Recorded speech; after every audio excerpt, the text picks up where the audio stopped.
Biafrans reject the global conspiracy against the Biafran people. At this moment, we use this media to demand the unconditional release of the Prime Minister of the United States of Biafra, Mazi, Ekpa, Joko, who the Finland authority have held incommunicado for long now. They say they are investigating, and it's been months up to now. No charge has been brought against the Prime Minister of the United States of Biafra. We hereby demand the immediate release, the unconditional release of our Prime Minister, Mazi Ekpa. The global conspiracy against the Biafrans is unacceptable. We will never, ever accept it. It doesn't matter how they try to paint it, the whole world is watching. And it is sad that the world is silent, watching the atrocities committed against the Biafran people. Mazi Ekpa is only asking for the freedom of his own people. He's only defending his own people, trying to save the innocent lives that are being wasted away. Free Mazi Ekpa now.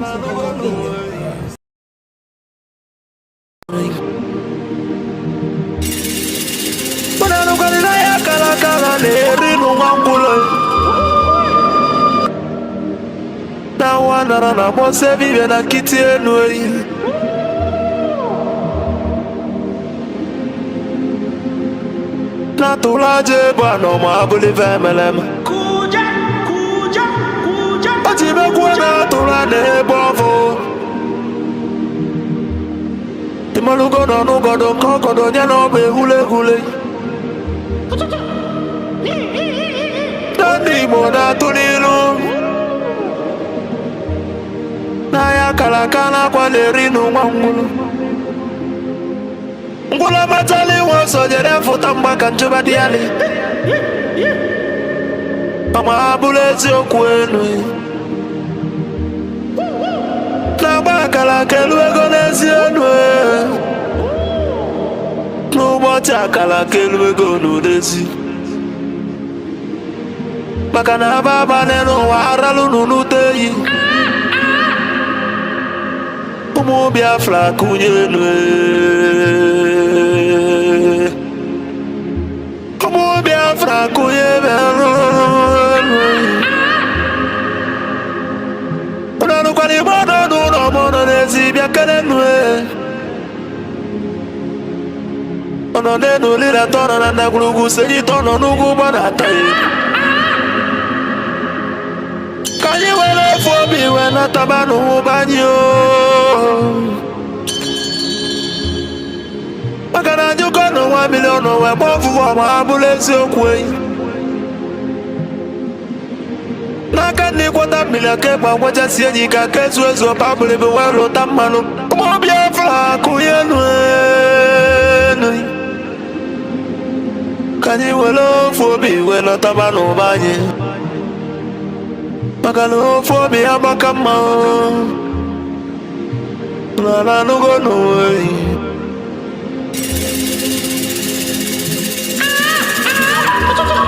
Biafra na mekele umunina. Nkabo nkani.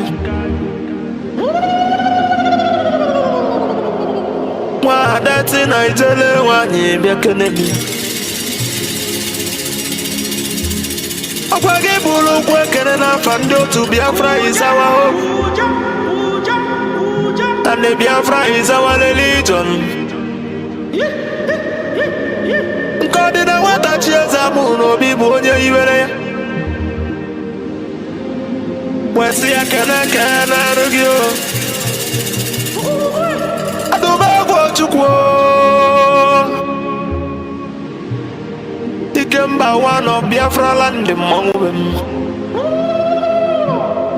I don't know the girl. My phone the motor the baby the beach and the mountain. I was a good word in my libonine. The word in my lobia from you. Do me go to cool. Papa gives a can logi Filippo F. Young. I was a one walker who look who see a Biafra.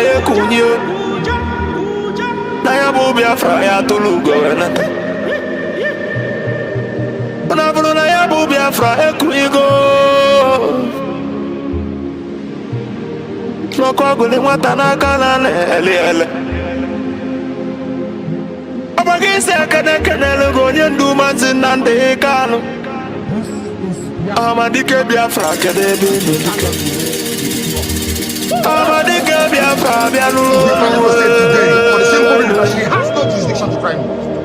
None whatsoever. I came out of ọgbaghị Igbo ofe onye tiri ndị iro mgbada nwụrụ anwụ n'isi accused from my case and cannot try my case. Amadike There are things that are happening in this country that a lot of you do not Amadike know. bụ mmanwụ ndị It is iro my duty to make that very, very clear to all of you. Emekene gị Today, because the lies are too much. The lies are too much. I n'isi sent a ekene petition to kenelu gị NJC Biafra COS Dr. Ngozi Ọrabueze bịa keneli o abụzikwa oke nwaanyị gị ka bụ na abọ n'ama for personal gain. Ada Biafra n'ite ọtọ Her son and her husband are facing corruption charges. ezi na-eme obi ụmụ ya bịa ngwa ngwa They told them. nwoke dị na nwaanyị bịa n'ụlọ That if they unu convict me, this is what happens. isi ike n'ụmụ Biafra kwụ gị n'azụ Nobody wants to do maka na akwụdola eze ochie n'elu ụwa ịmalụgo elu That's the problem. na gidigidi bụ ugwu eze ọma bụrụ eziokwu They sent her to my case. ọkwa gị si ike kenelu gị ndị Biafra gọọmenti niile ndị nọ na exile cabinet bịa n'ụlọ unu mwe ọnụ ekene unu jisinu ike na Chukwu na ndị a na ya agba unu ume maka na onye soro ọbịa ya atọ ka anyị malụ gị enu eyi jisienu ike ekene ekenelu ụmụ ndị Biafra Liberation Army ụmụ Chukwu ndị ejezo Biafra land bịa kenenu the great oracles of Biafra na nanụ unu ọnụ wee kene unu n'ama na nụnụ jisi ike n'ọrụ na Chukwu ya gba unu ume ụmụ Chukwu ụmụ Chukwu enu asị ekene ekenelu ya the Prime Minister H.E. Mazi Simon Ekpa abụzikwa ọbata obi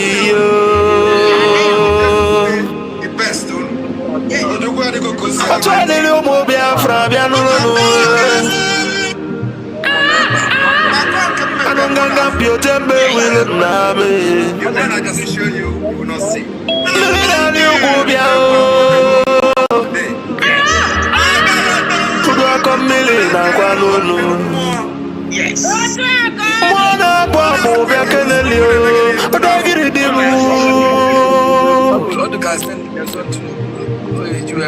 ose fụrụ ndị ilo bịa n'ụlọ n'uwe makwale n'aka ụsa dị mma n'anya mgbe eji mụ agụ ka onye ilo si n'ọdịrọ nkasị onye ilo ya tinye isi onye ilo wee walasa abụzikwa nwe ọbata obi ihe ọgada gidi dike bịa n'ụlọ ka onye jiri kwada n'ihe onyinye Chukwu nyere ndị Biafra na n'ụlọ n'ụlọ ekene gị asị m na ya adịrị ndị Biafra niile na mma asị na ya adịrị unu niile na mma ma ndị anyị na-akpọrọ nwe n'owutere anyị wee rie nne ma ndị anyị na-akpọ na n'udo na n'udo n'ọnwụ maka na mgbe na-abọ ka ekwe na-agbọ dike agbọ ya na ndụ ọgbọ ya n'ọnwụ n'obi ife onye edebeli na-edere n'ụwa ma abụrụ ife emele eme a good legacy will last forever ma abụrụ ife emele eme and the remembrance of my blessing.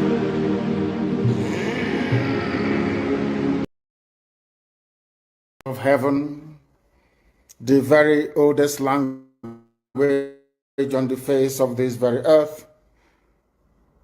Chukwu okike abịa mapụrụ m ihe niile Chineke na onye ndị nsọ na-efe wee na-akpụ isi ala nye onye anyị na-agọzi aha nsọ ya mgbe niile, onye anyị na-aja mma wee na-eto anyị enweghị iche ọzọ ewezuga gị. Anyị anaghị efe arụsị, ọ bụ naanị gị bụ onye kere ihe niile kere eke mana onweghị onye kere ya. Ọ bụ ya mere ndị gboo ji wee na-etu gị ebighị ebi. Ndị nsọ na-agba oche eze gị okirikiri ha na-akpụ isi ala nye gị, ọbụladị ndị okenye oru 2 na 4 bụ ndị na-atụ mkpọ ọla edo na ala, ha niile si na ịdị nsọ Chineke nna nke igwe. N'ụtụtụ a, ehihie, abalị, n'ụwa niile bụ ebe ụmụ gị gbasasịrị ka ụkpaka nna nke ebere dị ngọzi ka anyị na-akpọkọta ha eze ebube onye ime eluigwe wee na-arịọ gị mma gị na ebere gị, amara gị na ọmịiko gị ebe ndị gị nọ. Anyị wee na-arịọ ka iru gị wee chaa n'ebe anyị nọ. Anyị wee na-arịọ gị ezi ebube dị ngọzi ka i wee tinye ọgbaghara n'etiti ndị iro, ka ha rabụ ndị kụziri ka ha wee megide anyị onye nwe m na Chineke nna dị nsọ, ka aka nsị ndị dị etu a wee baa ha ọnụ, ije obodo ekwensu bụ zuu wee laa ya n'iyi. Anyị wee na-arịọ gị onye na-adịgide ma ruo mgbe ebighị ebi, biko ka iwe mee ka Biafra wee bịa ọsọ ọsọ nna nke ebere na ụmụ gị atakwala n'ahụhụ. Anyị wee na-arịọ gị ka iwe na anyị ezi echiche na amamihe, mmekọrịta nwanne na nwanne, ịdị n'otu ọganiru, ịhụnanya nke pụrụ iche onye nwe m na Chineke nna, ka i wee tinye ụmụ gị ezi mmụọ nke eziokwu ma wezuga anyị aka ajọ ihe n'ime ndụ anyị nna nke ebere dị ngọzi. Ka ọ ga-abụ n'ikpeta maazị na Biafra ga-abịa, anyị ga-aja gị mma wee too gị, wee gọzie aha nsọ gị, kpee isi ala nye gị, bulie aha nsọ gị elu site n'ebighị ebi ma ruo n'ebighị ebi ka a na-arịọ gị. Ise ise ise. This very morning, all of you, I believe that those who are watching know who we are and why we do what we do. My name is Nnamdi Kanu. I am the leader of the indigenous people of Biafra all over this very planet Earth, the director of Radio Biafra and Biafra Television, and by the very special grace of the Most High Elohim, Chukwu Kikabia Mapurumi Henine, servant of the wonderful people of Biafra. We are live and we are direct this very morning, afternoon, or night, depending on where you are. And we start this very day by making it abundantly clear that the greatest enemy of a black man is the way that we reason. If not that the way we reason is very, very abhorrent, there is no need or reason why we should be suffering and complaining every blessed day without the courage to do something about it. At all cost. At all cost. It is the land of God, given to his children for their eternal habitation. We may have failed in the past to recognize this very fact, but now that this generation has come, there is nothing anybody can do to stop us from restoring the kingdom of God upon the face of this very earth in the land of Biafra, without apologies to anybody.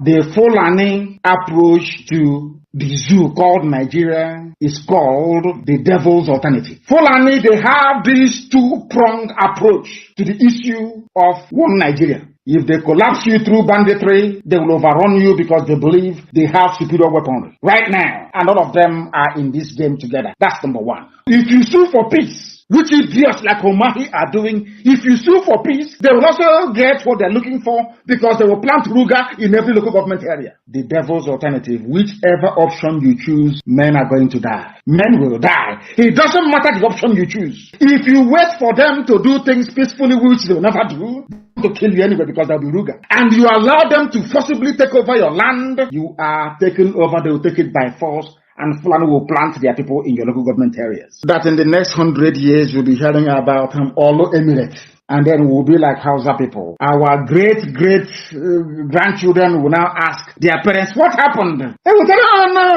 there was somebody called Hope Uzodinma. He was playing politics. He loved Nigeria. There was one called Umahi. He loves Fulani. He used to wear Obada. But then we are gone. As a race, we are finished. And I said to these fools, Fulani Caliphate is dealing with you people, but you don't know it. They are like the vulture. Nigeria is pregnant. If Nigeria dies during the pregnancy, they benefit. Nigeria gives birth to their Ruga, which they want, a new Nigeria, which they want, is also to their benefit.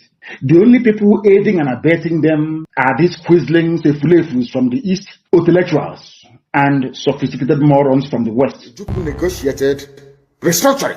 What happened? They came back and they said, no, Ojukwu said, okay, so you want to continue to kill my people all over the place? No, because of that I'll declare Biafra. Today, they have brainwashed all of you with the perverse notion and thinking that somehow Ojukwu is responsible for causing a war, when opposite is the case. That Gowon was the aggressor, not Ojukwu. That's how Nigeria is. Always blaming the victim.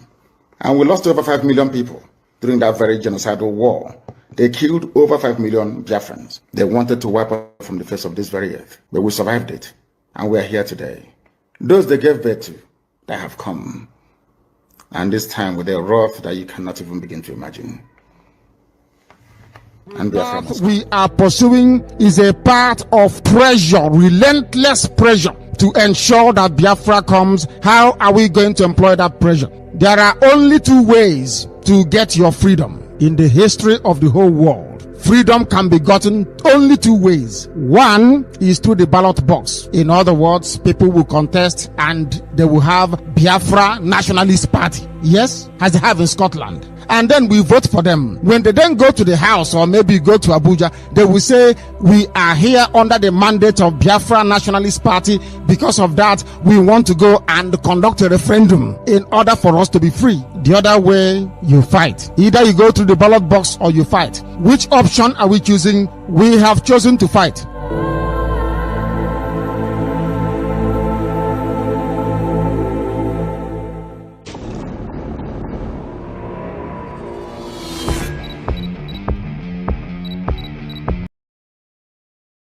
All the Finnish authorities to release Mazi Simon Ekpa immediately. Our Prime Minister, Mazi Simon Ekpa Joko, has not committed any offense, and therefore we demand for his immediate release. Free Mazi Simon Ekpa and free him now. No hand must stop Mazi Simon Ekpa from exercising his duty as a free man. Free Mazi Simon Ekpa. For those of you who do not understand what we are doing, we are fighting for our freedom. And I believe that everyone in this life and in this world, wherever where you are, the country where you reside in, have a history.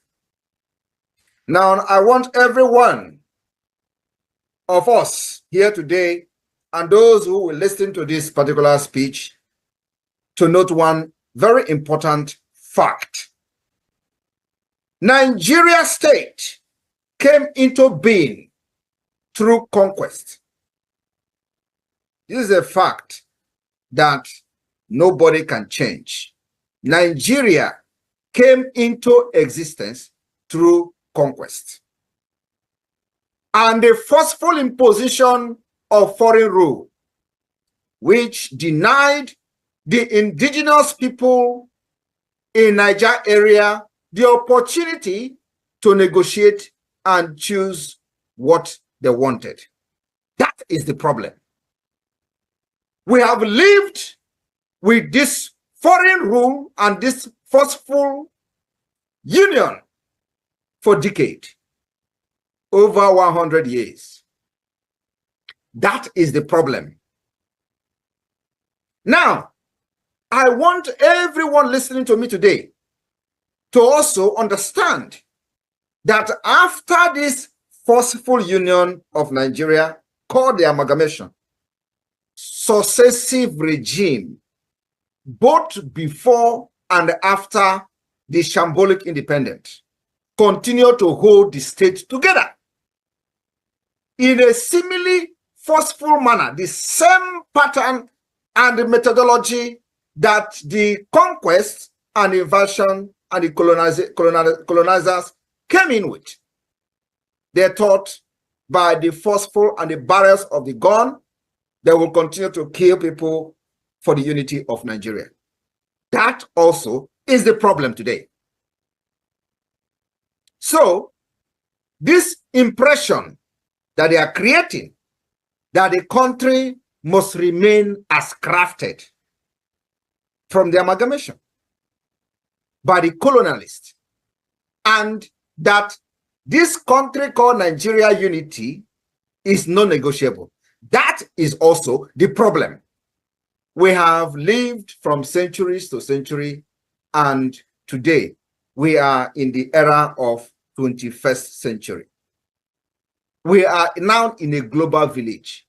where the things of the past and the things of the old are changing to become new. And they don't want to change Nigeria with the dangerous diversity that have now emanated from different angles and the different injustices and corruption, and now Nigeria have found itself to become an Islamic state. That is the problem.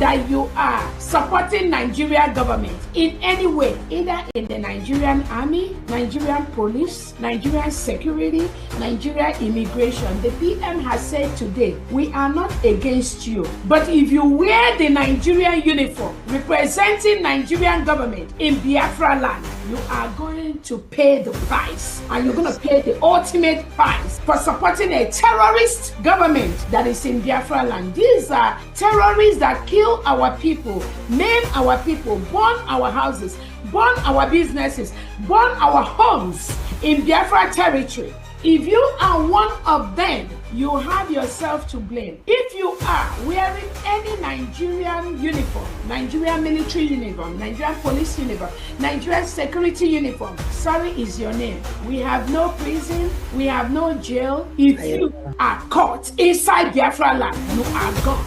Only one, under his leadership, His Excellency Simon Ekpa. Anybody that is confusing anyone or telling you there is another, no, there is nothing. There's just one, recognized by His Excellency Simon Ekpa.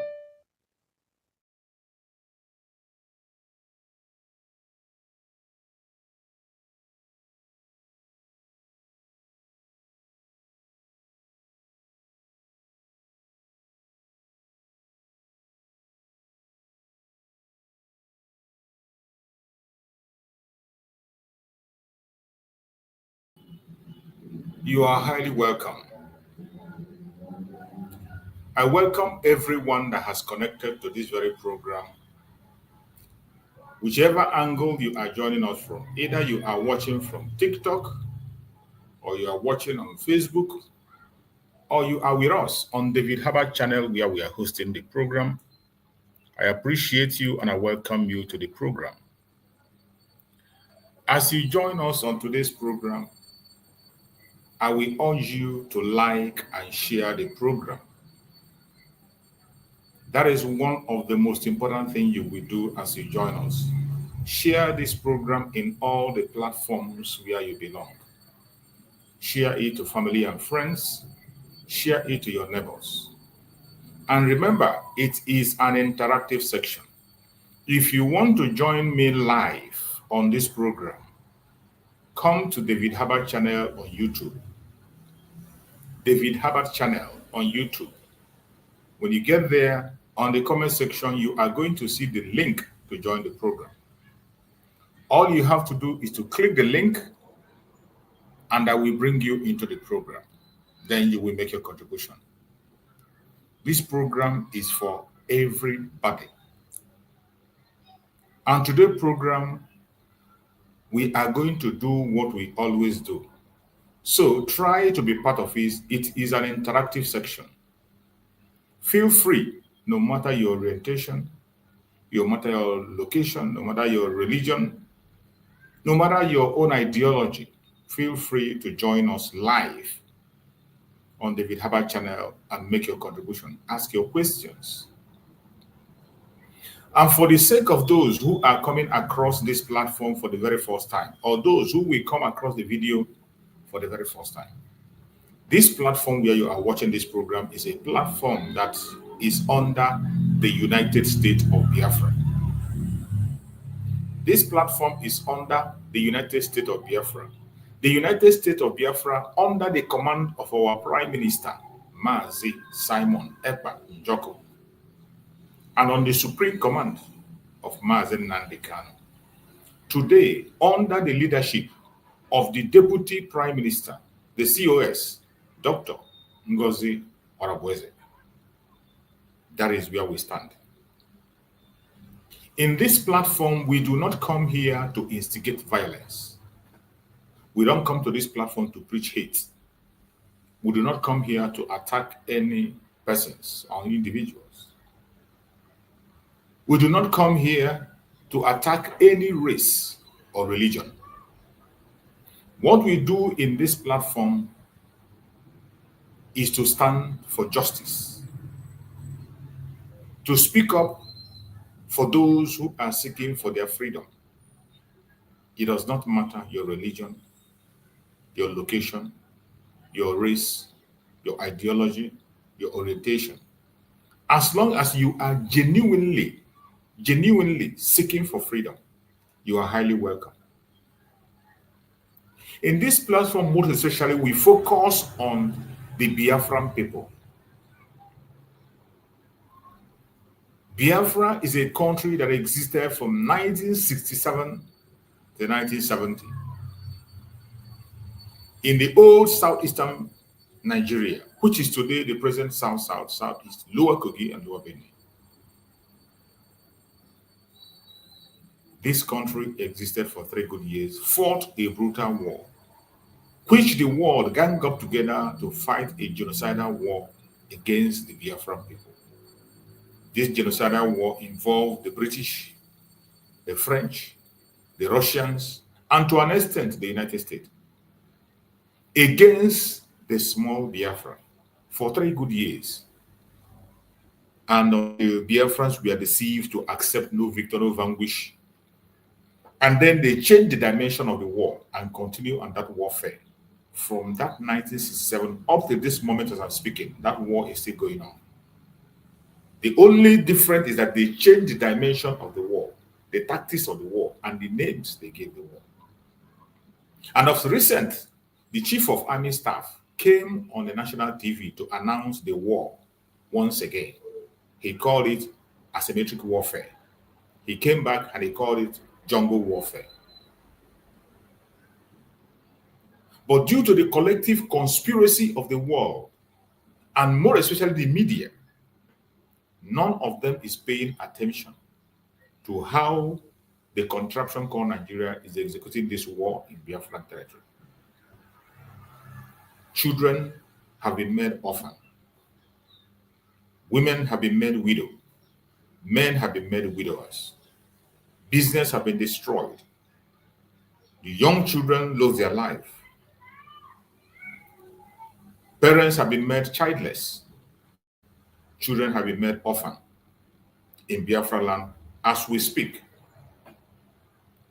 So many young men in Biafra land have disappeared to thin air. There is no account of their whereabouts up to today.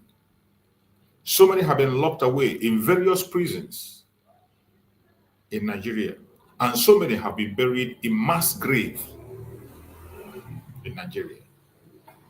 And there is nobody speaking about this issue.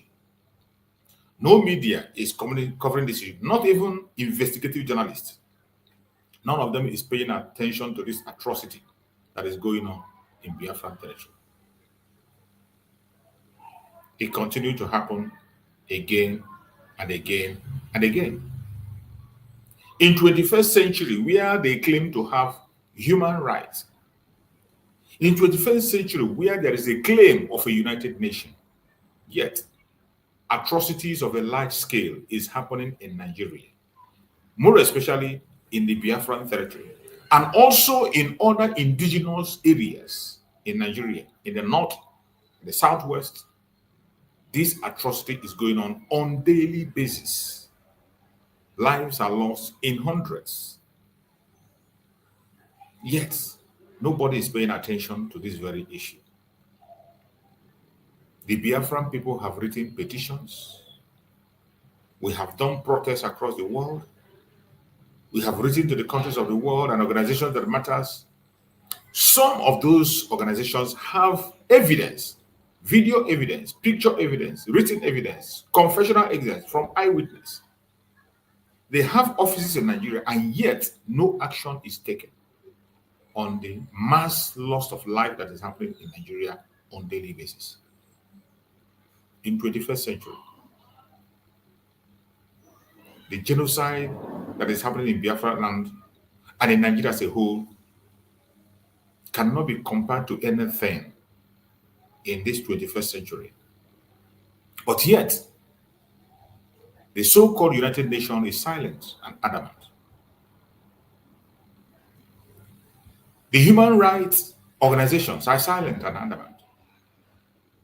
The abuse of human rights in Nigeria is on the highest level. Instead of tackling it or sanctioning it, the world is celebrating the abuse of human rights in Nigeria. The international communities are celebrating the abuse of human rights in Nigeria directly and indirectly. If you are not celebrating the abuse of human rights in Nigeria, tell me, how else will you wake up and you open the news, you see that an innocent man was kidnapped from Kenya, extraordinarily rendition to Nigeria, placed into solitary confinement. He passed through the process, even in the abuse of his rights and the crime that is committed against him. They took him through the process of the court. In those processes of the court said he's innocent, set him free, and pay him compensation. The government refused and brought him back to start the court afresh. And they continue to torture him up to this minute. There are several human rights abuse that we have seen. Instead of the world weighing into this human rights abuse, they have become complicit in it. And today, we woke up and we saw the next step of the human rights abuse. When Mazi appeared in the court and he said, there is a global conspiracy against the Biafran people. So many people did not understand him. Many misunderstood him. But today, that global conspiracy is clearer than ever. It is now clear that there is global conspiracy against the Biafran people. When you are silent in a situation where the right of people are abused, you are complicit. You are accomplice. Once you are silent, that makes you an accomplice. Today, we are seeing and we are watching what is happening in the media. While we are busy speaking about the atrocities of the Nigerian government against the Biafrans and the human rights abuse, the world, instead of taking action to stop the human rights abuse in Nigeria, they opened another front for abuse against the Biafran people. The world sat back and they are opening another picture for human rights abuse. We had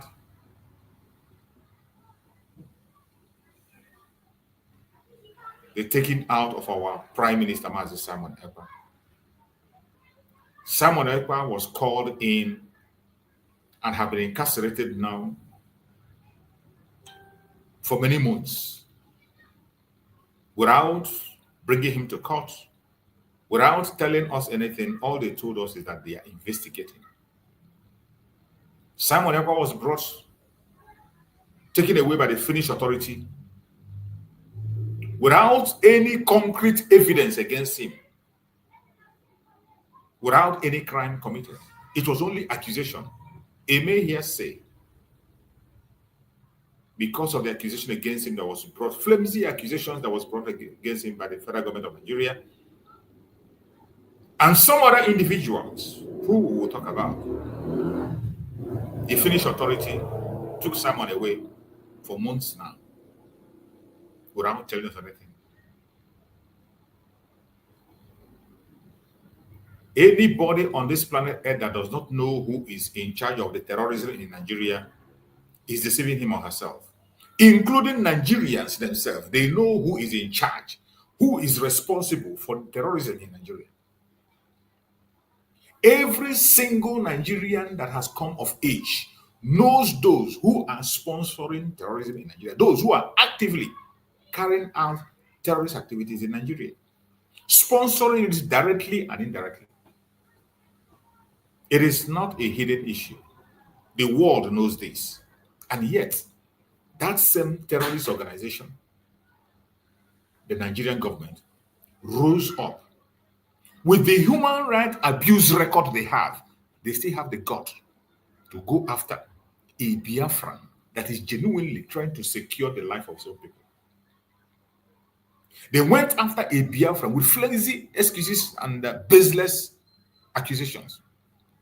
And yet, the world, in their collective conspiracy, came together and they bought into these lies. 1 minute, just give me a minute.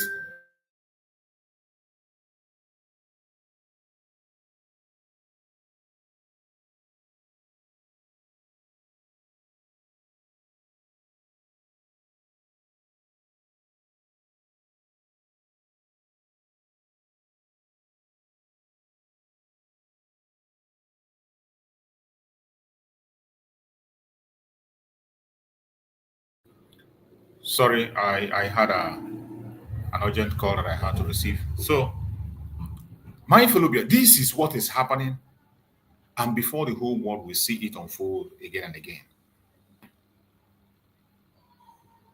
The collective conspiracy against the Biafran people is not a propaganda.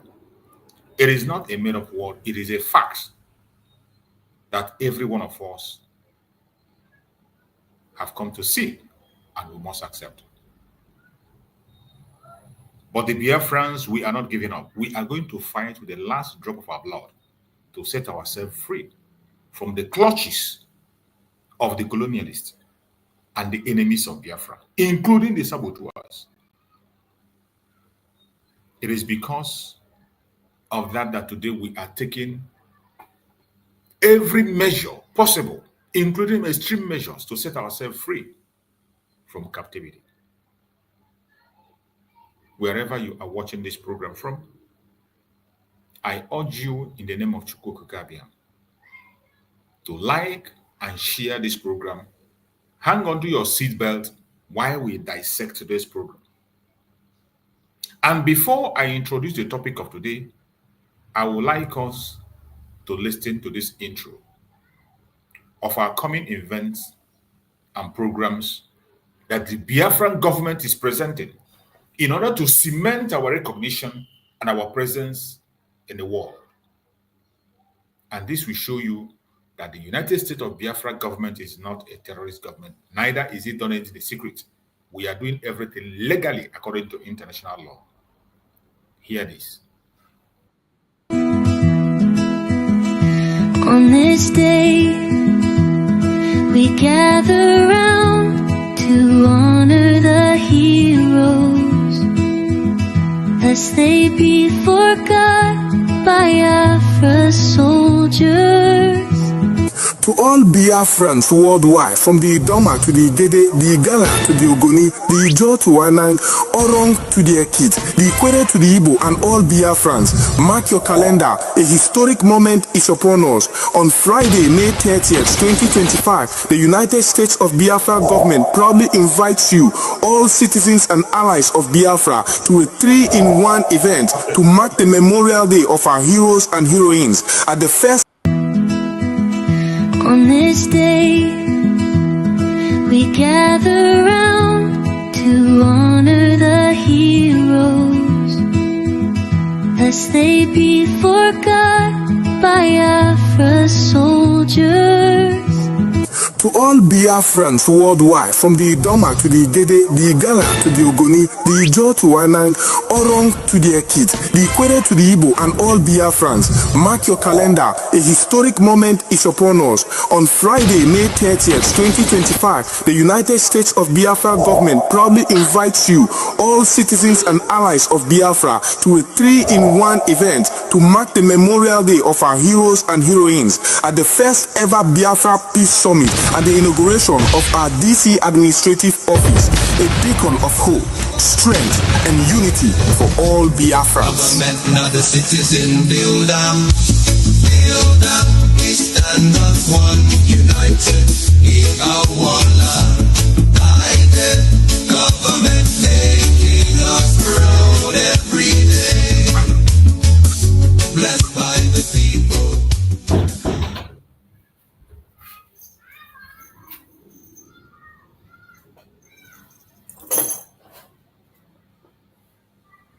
Thank you, fellow Biafrans. Thank you for your patience. I'm waiting there.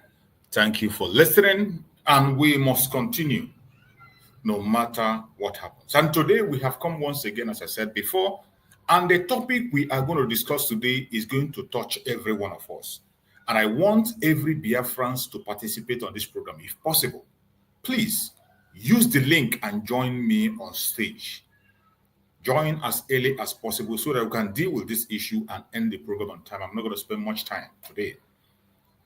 Wherever you are watching from, either on Facebook or on TikTok, on YouTube, make your contribution. Once I see your writings on the comment section, I'm going to read it out. I mean, those who are watching from either Facebook or TikTok, if you can't join us live, just write your contribution. I will read it out and we will look into it.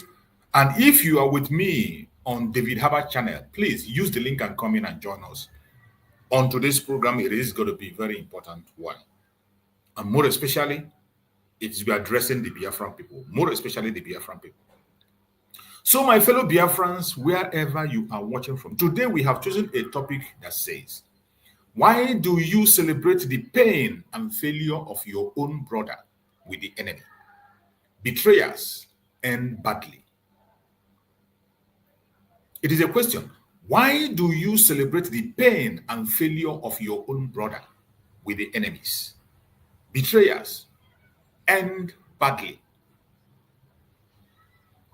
This question came to my heart because of what is happening today. You see, we woke up and we saw a news that is flying right, left, and center, a propaganda news from the evil media that we all know. Every one of us as Biafrans, not just Biafrans, everybody knows that Nigerian media is one of the source of the problem you have in that contraption called Nigeria. Nigerian media is helping both the terrorism in Nigeria and the destruction caused by the government. Nigerian media is helping in one way or the other to make sure that the poverty in Nigeria continues, the failures in Nigeria, the failure of the government continues. The failed democratic system you see in Nigeria is caused by the media. We all know how evil these media people are in Nigeria. They are all bought over. There is no single independent media in Nigeria. It doesn't matter. Some of them might still have some force themselves to say one or two things, but I bet you, at the end of it, you discover where they are going and who they are. They say certain things to draw your attention. Once you pay attention, that they dish out the evil seed to you that some of you swallow. We woke up and we saw the news they were peddling everywhere. Simon Ekpa extradition. The Prime Minister of Biafra, Republic of Nigeria, Simon Ekpa, to be extradited.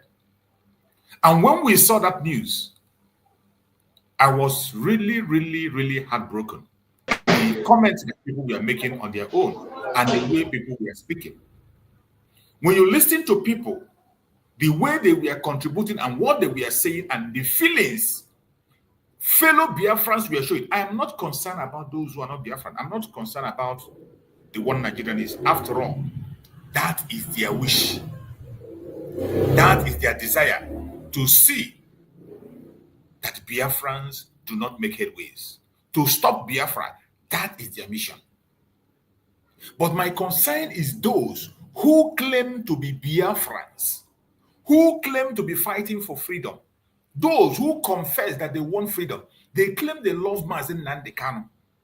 Some of them will tell you how they can be able to die for Biafra, but they woke up and they saw a news about the extradition of Mazi Simon Ekpa, even when they know that this news is not coming from the right source. Even when they know that this news is unverified, so many of them began to celebrate it. So many of them began to celebrate it. This is heartbreaking. When I saw it, I purposely kept quiet. It's been 2 days. Even yesterday when I was doing programs, some people were writing and told me to comment on that very message that they are circulating. I kept silent. And I was just observing and watching. Even on my own WhatsApp group, I had the comment people were making and what they were contributing. I was just observing. And I just discovered that we have a very big problem in our hands. We have a major problem in our hands. If you look closely, check every platform that was promoting that very thing, that very false news. Every platform that was promoting that unverified news, majority of them are Igbo Biafrans. They were Igbo Biafrans. To be precise, they were Igbo Biafrans celebrating the extradition of their own brother, wishing that their own brother would be extradited.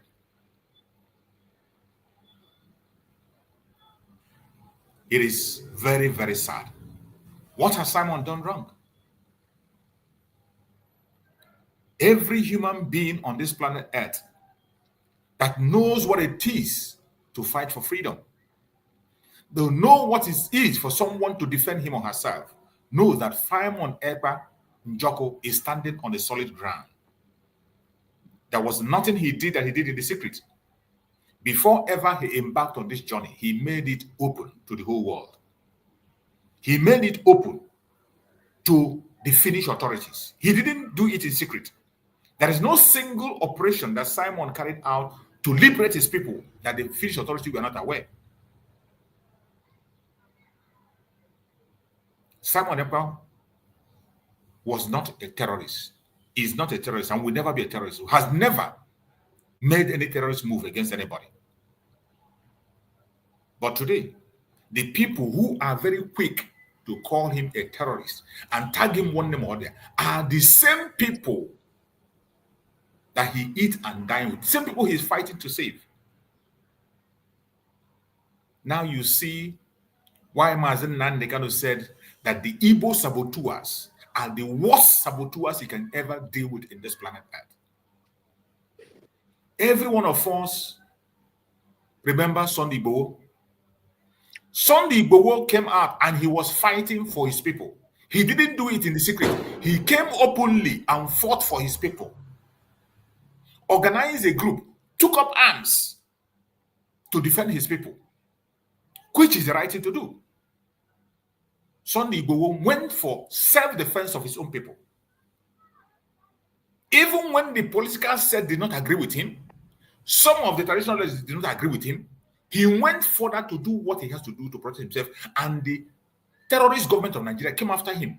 When they went to his house, people lost their life in the house of Sunday Igboho. People were murdered by the Nigerian government. The Zoological Republic government claimed that they saw arms. They saw arms in the home of Sunday Igboho.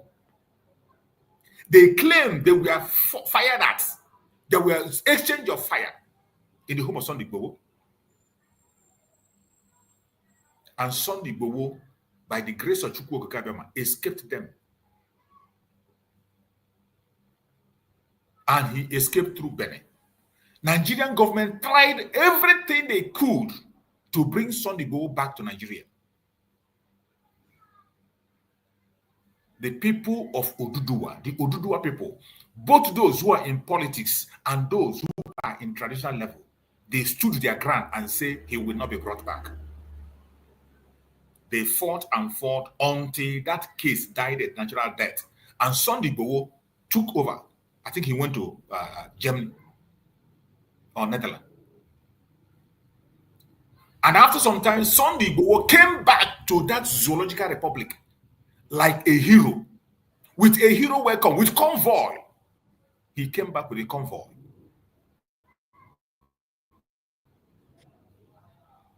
And he did all he has to do and left. Also went to the embassy in the UK. We saw him when he went to submit a letter on behalf of his own people. These are all he did. Tell me, what is different between what Sunday Igboho did, what Mazi Nandekano has done, and what Simon Ekpa did? Tell me. What is the difference? But today, go to the social media or the conventional media, you will not see anybody mentioning Sunday Igbo in any wrongdoing. You will not see any media because the Yorubas own the media. You will not see them speaking against Sunday Igbo. It doesn't matter their ideology. It doesn't matter who they support. It doesn't matter whether you're a politician or not a politician. It doesn't matter if you want your one Nigeria. They don't speak against him. None of them is mentioning his name. Has Sunday Igbo stopped fighting for Oduduwa? Of course, he has not stopped. He's still fighting on the ground, even though he's not taking the measure we are taking. But look at our own people. Today, a news broke, fake news broke. Unverified news came out. Unverified news came out that Mazi Simon will be extradited. You go to social media, every platforms, most of the platforms that we are speaking against and supporting and promoting this very thing are Biafrans. They are people, mostly the Igbo Biafrans. They were the people who are celebrating that their own brother will be extradited to Nigeria. They are the one who are celebrating, clapping hands, that their brother will be brought to Nigeria to be murdered. Go and check all the platforms that we are talking and celebrating, including the platform, some of us where we are, and some of us we are helping them to share those unverified news. We are sharing it, and sharing it. What has Simon Ekpa done wrong? Simon Ekpa had a legitimate mission to rescue Biafra, deliver Biafra, declaration of Biafra, make sure Mazi Nnamdi Kanu is set free. But today, the same people he is fighting on their behalf to be free, they are the people today that are celebrating that he will be extradited. Go and check the platforms that have made it a topic or that are promoting it. In that same country where they are, this same man you are today trying to crucify and take his life, this same man you are celebrating that he's out. It's been how many months now? Is it 4 months or 5 months counting? Mazi Simon Ekpa is not in the picture. And I ask you, has the terrorist activities in Nigeria stopped? Has it stopped? Even before the appearance of Mazi Simon Ekpa, were there not terrorist activities in Nigeria? Were there peace? The little peace you enjoy was even at the presence of Mazi Simon Ekpa while he was there. That was when you enjoyed some little peace. Today, can you compare the number of people that are dying today in that country called Nigeria or in the southeast to what was happening when Mazi Simon Ekpa was there?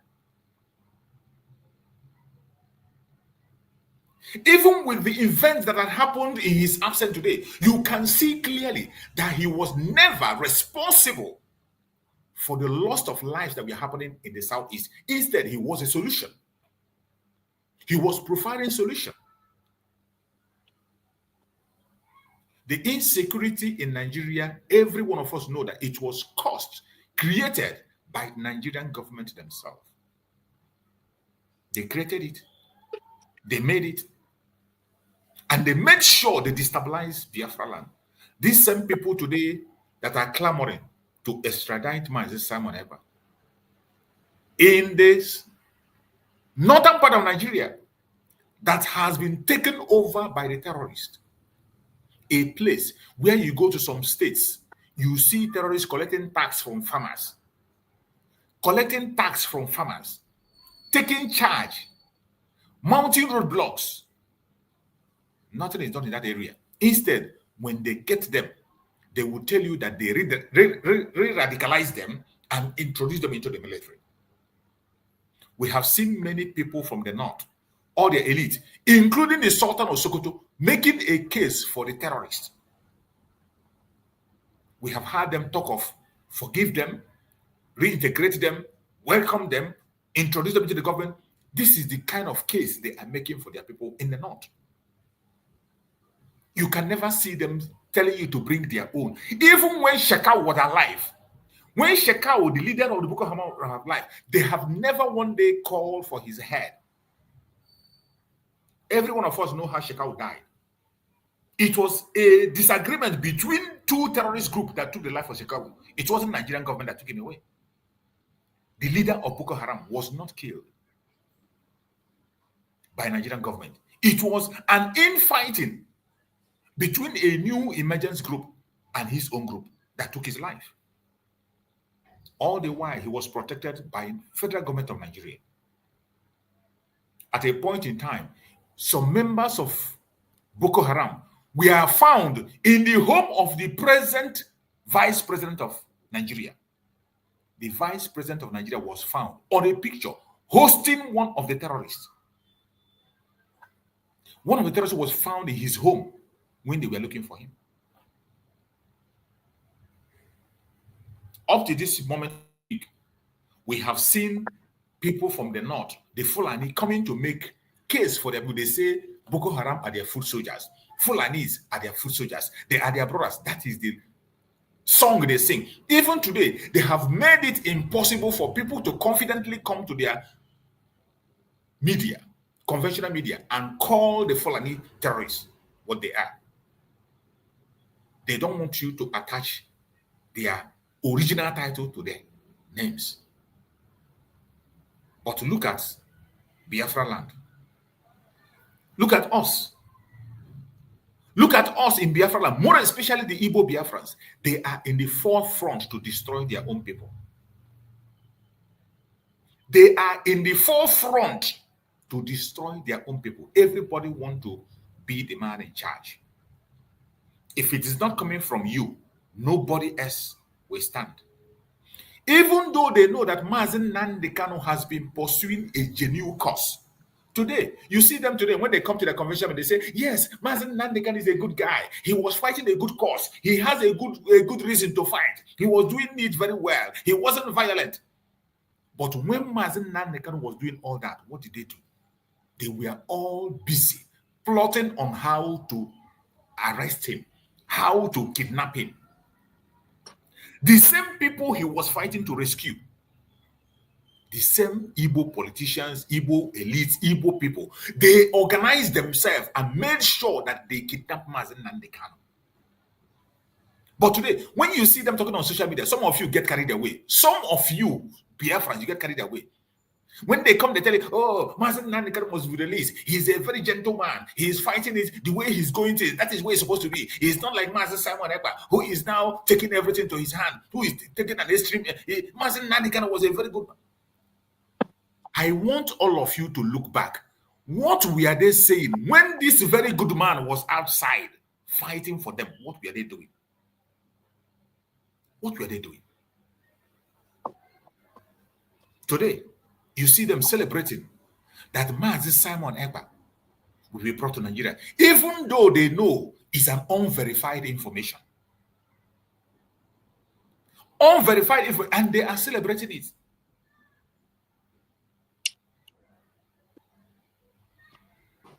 When you kill your heroes, you take away your heroes.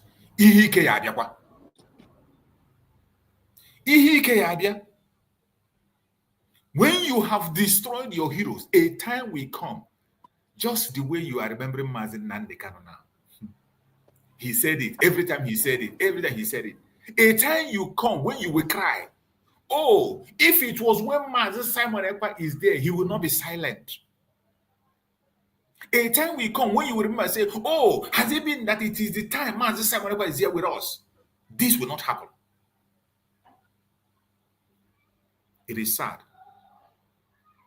It is sad that we have very dangerous saboteurs among us. And just like Mazi Nnamdi Kanu says, the worst of the worst in the whole world, the Igbo saboteurs. The worst of all. Why do you celebrate the pain of your brother, the failure of your brother?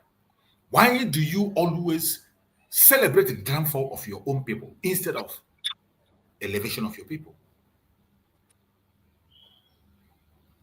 Look at today. Some people derive joy on talking down on Dr. Ngozi Arabweze with information that they know is a complete lie. The person that is telling you that information knows that it's a lie. You that is listening to that information know that it is a lie. And yet, you are there celebrating false information, helping to share it on your platform.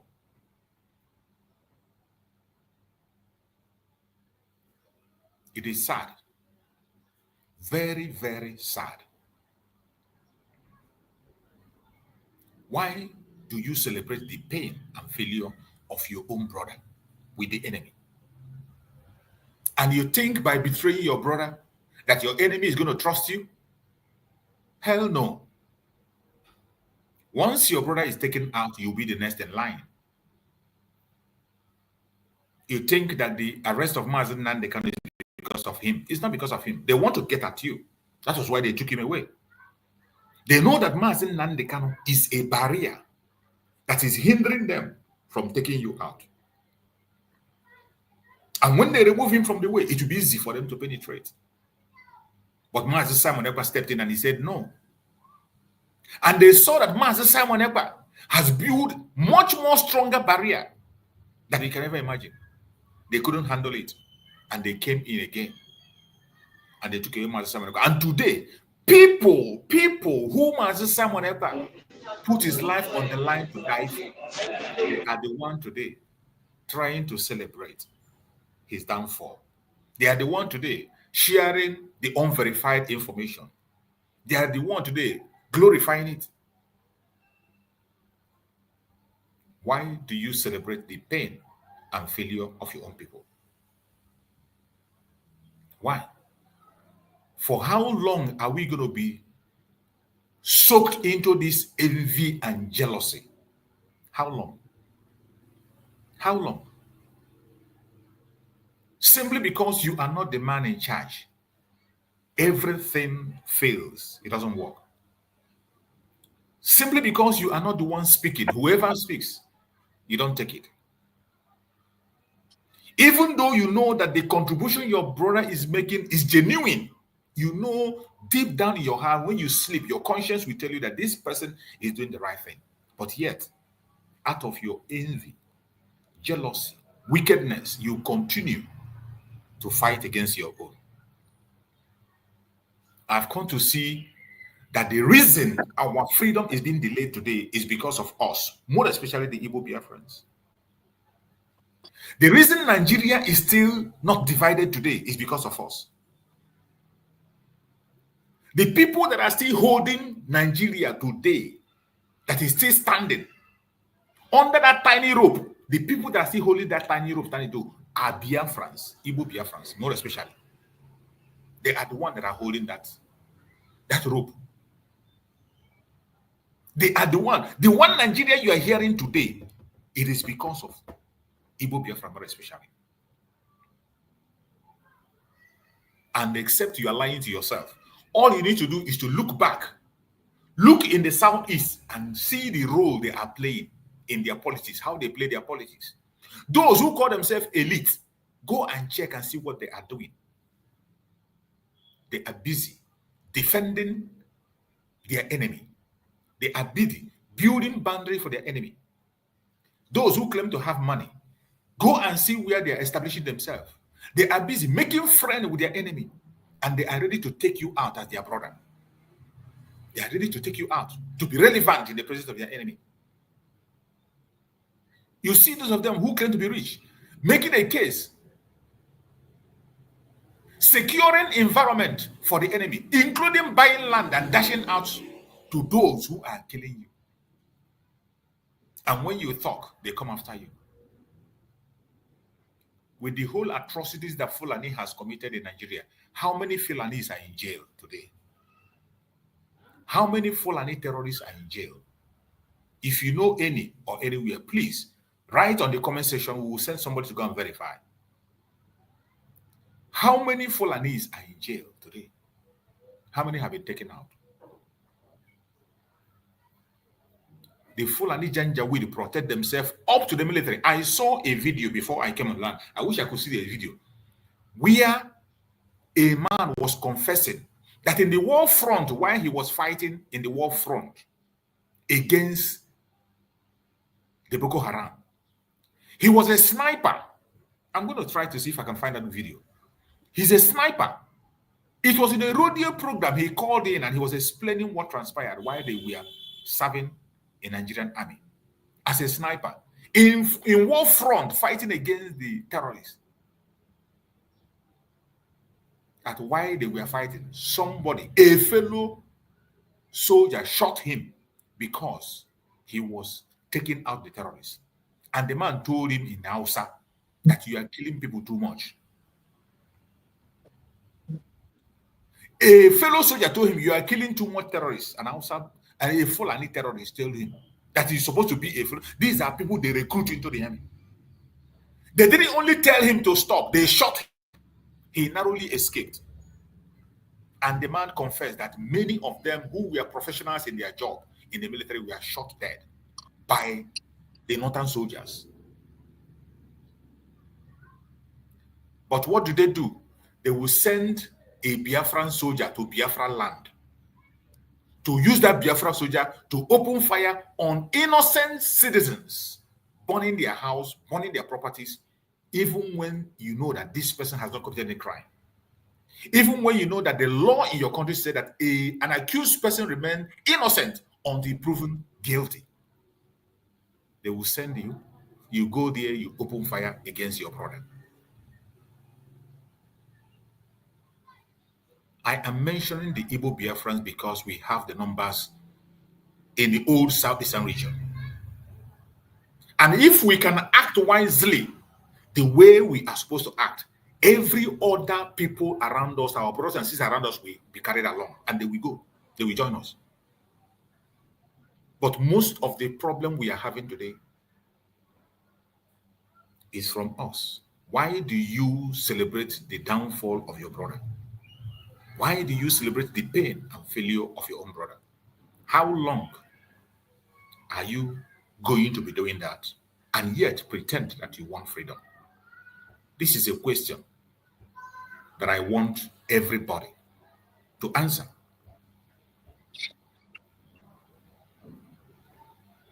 Unverified information about our Prime Minister, Mazi Ekpa. People are already celebrating. If you go to their conventional media, the people that celebrate it more on conventional media are the people of Igbo tribe. Go and check. In conventional media, people that use it as a program and verify it and talk about it, they are mostly people from our side. But the other region, they have worst people, they have criminals, they have the real terrorists, they own it and they claim it. They tell you that they are foot soldiers. But your brother that is fighting a genuine cause, you are asking for his extradition, even when you know that that is impossible. Even when you should know that if that happens, it means that you are gone and gone for good. Because there is no basis upon which such should happen. There is no basis upon which extradition of Mazi Ekpa should happen. There is no basis at all.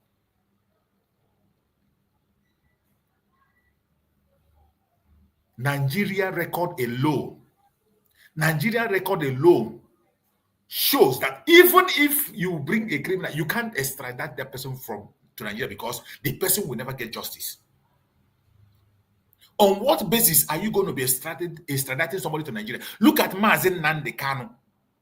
Mazi Nnamdi Kanu, a case study. A case study. How can any government in this world, seeing what they are doing against Mazi Nnamdi Kanu, now release their citizen to Nigeria?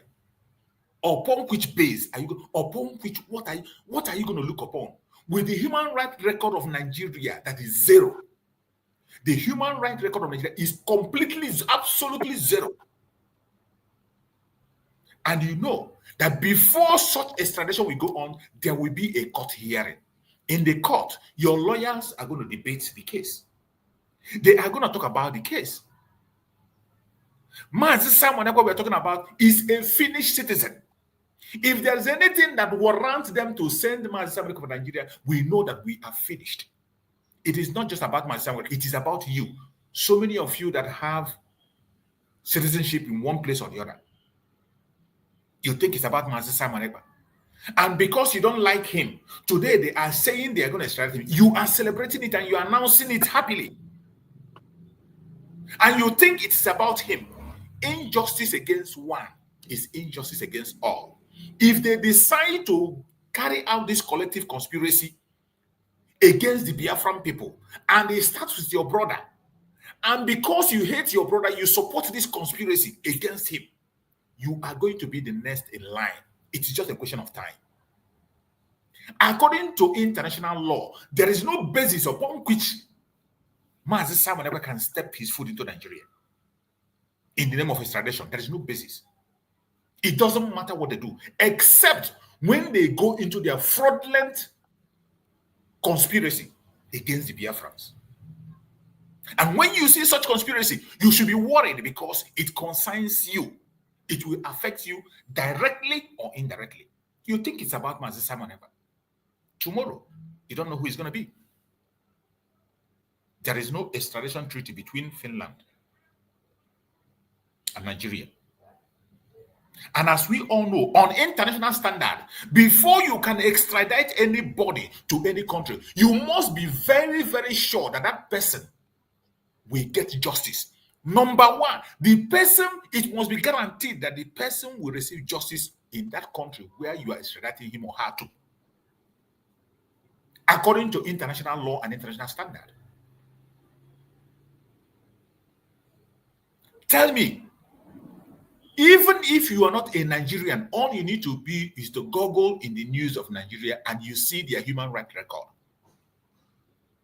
Which human being on the planet, which country on this planet Earth that has conscience, that follows the rule of law, will allow their citizen to be extradited to a country called the Zoological Republic? But yet, you are seeing this collective conspiracy about to play out. Instead of you to fight it with all you have, you are busy helping out to promote it, expand it, celebrate it, and you give them the chance to do what they want to do. And you think it's about Mazi Simon Ekpa. I'm sorry for you.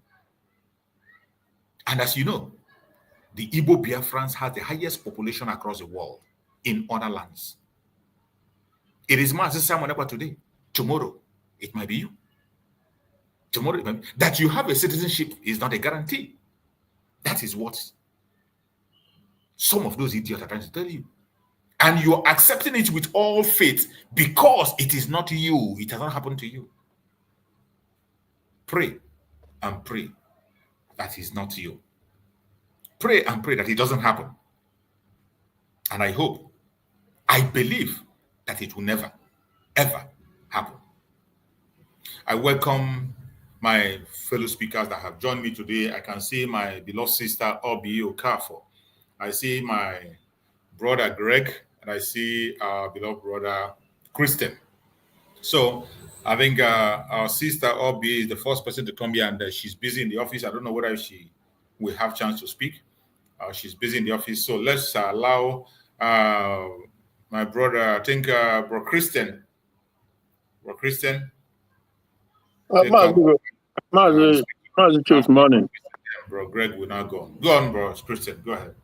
Okay. So, yes, yesterday when I saw the news all over the place in the zoo, they were all jumping up and down. For me, first thing that comes to my mind was that fake news, just fake news. Then I watched a sneak peek of some channels and YouTube and blah, blah, blah. At the end of the day, they are trying to kind of, I don't know, the zoo with their stupidity, maybe they try to make them amuse themselves. That's how I look at it. And because it's all near, I don't know, that would be like How is that possible? So I don't believe it because the criterion for such act is it can be, you can't even, is nowhere near, right? So if self-defense, what Simon Ekpa, he fought to defend his people, and self-defense is allowed in any law. And people in the zoo, the Danjumas of this world, they've all been preaching it, self-defense, defend yourself. In fact, Danjuma went ahead to tell not just the Nigerian people, because when he speaks as a former chief of the military, the whole world listen, and they have embassies and consulates in Nigeria, So he told them that you cannot rely on the government. You cannot rely on the military or the police. In other words, that is the government, because the military is the government. He said you cannot rely on them to defend you because they are complicit. They are working together with the terrorist Fulanis. This is his word. He said it repeatedly. So obviously, what exactly the Simon Ekpa did, you ask yourself, self-determination is a right of every persons, and self-defense is equally your right. So these are the things he did, because not just that the terrorists were coming to Biafra to buy the people, to massacre the people, the military were working together with them, and it's obvious. Everybody, when people saw it, it's there on video when the military will come to Biafra land and be shooting indiscriminately. They shoot at anything that moves. The video is there. I think I still have one of the videos. So what other evidence does Finland need to know that you have to defend yourself? You have to do whatever. Well, this about few days ago, these guys in America, Bruce Fernand, we saw them also repeat the same thing, that you have to defend yourself. So Finland is just sad that they managed to crumble under the weight and the pressure from the British. And as we speak now, Soludo is in the UK. They are conspiring, ganging up, because we know these people. They are all predictable. We know when Soludo, all these people, we know whom they are. We know what they want to do. So now, and so like I said, Finland has really. It's sad that all the goodwill that Biafran had with Finland, the good gestures, all of it has been so, they've just damaged it overnight just for that one, this one singular move they made on Simon Ekpa, who is their citizen, who have served them in the military, but again, that is, by the way, that they've really, really crossed the line when it comes to, because not at this point in time, they did what they did. So they've made themselves enemy of Biafrans. And nothing is going to change that moving forward. I doubt if there's anything Finland can do now moving forward that is going to change this one singular. Okay, yeah, there's developed toward whatever, fine. But at the end of the day, you just never know, because we will never forget. It will be on record what they did at this time. At this very time, one Finland, when we needed it the most, when we thought that they were for humanity, when we thought that they understand Biafrans, that was all our mindset. This was just all we believed, that that they understand our position. They know that they understand our need to keep ourselves alive, and they just did this. So that takes away every bilateral. It's a total destruction of any bilateral relationship moving forward, in my opinion. So I'm not, I don't make the decision, but this is just my own take on this very thing, that moving forward, we can't forget this, what they did to an innocent man who have served them diligently and who is on the right path. He's only calling and working to defend his people. Who wouldn't do that? They themselves, the Finland, what are they doing today? They are working so hard to defend themselves as against the Russian, as they proclaimed, So the thing is, it's just sad, but the zoo, and I've also spoken with some people. I told them that, you all will be disappointed because there's no way in hell. Yeah, your joy, you people's joy will be shallow. It's not gonna be fulfilled because Simon Ekpa hasn't done anything to be extradited to a terrorist country, a country where the military, where the government are the ones sponsoring terrorism, and they're pretending otherwise. But of course, it's known, everybody know by now. But like you said much earlier too, there's this problem with Ndibo. I don't know if it's the long subjugation and marginalization, if it's part of it, or is it just that the crab, that spirit of crab that is also manifesting? It's just so sad because not be today, you see that like even that is the overheard Ordinawa, that guy from Biafra, whatever, ranting rubbish up and down, trying to just, fabrication all over things that doesn't even make sense. They are exactly. That was one of the things I saw yesterday that prompted me to be making this program today. What that idiot was spilling on his mouth. Yeah. These are people who claim to be fighting for Biafra. Yeah, because Mazi choose. It's good that on those platforms, we have to see what they are doing to be able to set the record straight. That is very, very important. So you can't ignore them. Now, so like him and his cohort, the Ogenkere and the Vavava and the rest of them, their problem, my own assessment, their problem is just that same old spirit of the crab. Come on, something like that, right? Like what is his name? He can't go Rago. He said that instead when someone Ekpa go bring Biafra, make Biafra no come.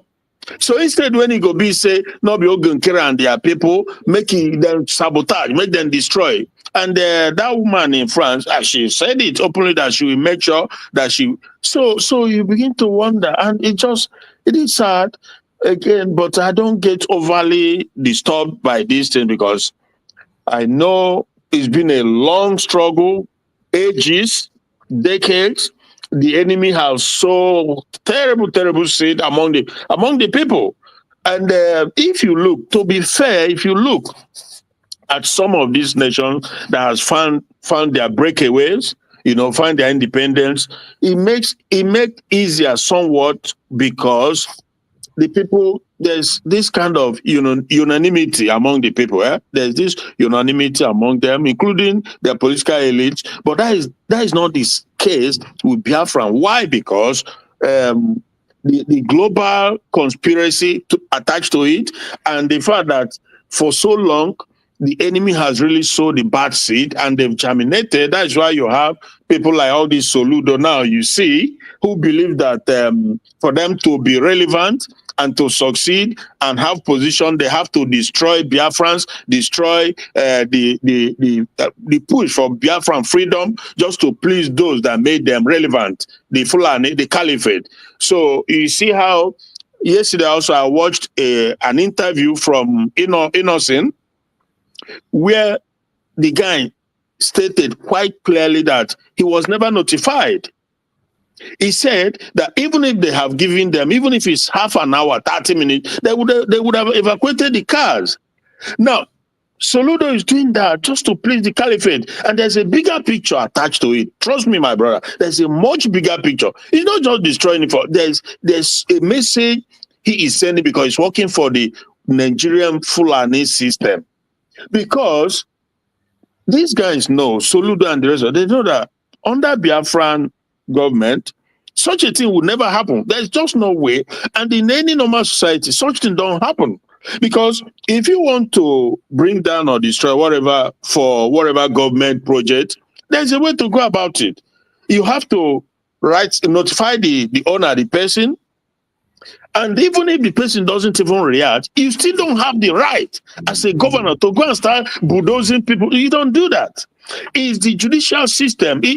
Jesus Christ. Nigeria. Soludo does not have right as a governor to go and be destroying houses. It's the court of law that we declare. Court of law. We pass the papers and serve the person the paper. Once they serve the documents, you have no choice. Exactly. But for you as a governor, you just give an order to go and carry caterpillar and be pulling down. It just is unbelievable what goes on. You know, like I always said, the things that happen there, you can't begin to name them, you know, and it can only happen in that evil entity. So, well, again, that is why when I see people who are advocating, who are one Nigerianist, I just see them as they are just as evil as they come. Simple as that, because everything that happens there is opposite of what should happen. So, but even on the interview, the guy, saying, he was quite, should I say, friendly or console. You know, I don't know, but okay. So, but I expected him to be angrier, right? But he wasn't. Again, maybe because he understands too how the system works in the zoo, because all of them, they try to play it safe, you know. So, and it was then I learned that Soludo is in London. Okay, so it's incredible. This is why they don't want Biafra. They are fighting like hell, and I'm also not surprised, because I know that they will. These guys, they also know the consequence when Biafra comes, but we cannot give up based off of the fact that they are fighting it, and they are the so-called political elite or whatever. We still can't give in. It's a very terrible thing that has been done from a very long time. That is why it's making it much more difficult to achieve.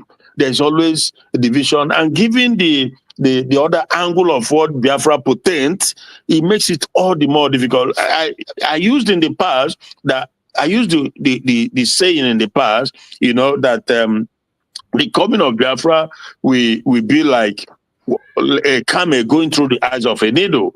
There's a reason why I make the reference to that, because humanly speaking, it's impossible for a camel to go through the eyes of a needle. But we know that with God, you know, with Chukwuka, it happens, because there's no impossibility in him. And that is why we are seeing everything that even as difficult as it seems now, as up, back and forth, or up and down as it seems now, he is still very much, it's a project that's still in his hand, and it's going to be tough. So that at the end, you will also know that without him, no one individual could have achieved it. I'm telling you the gospel truth.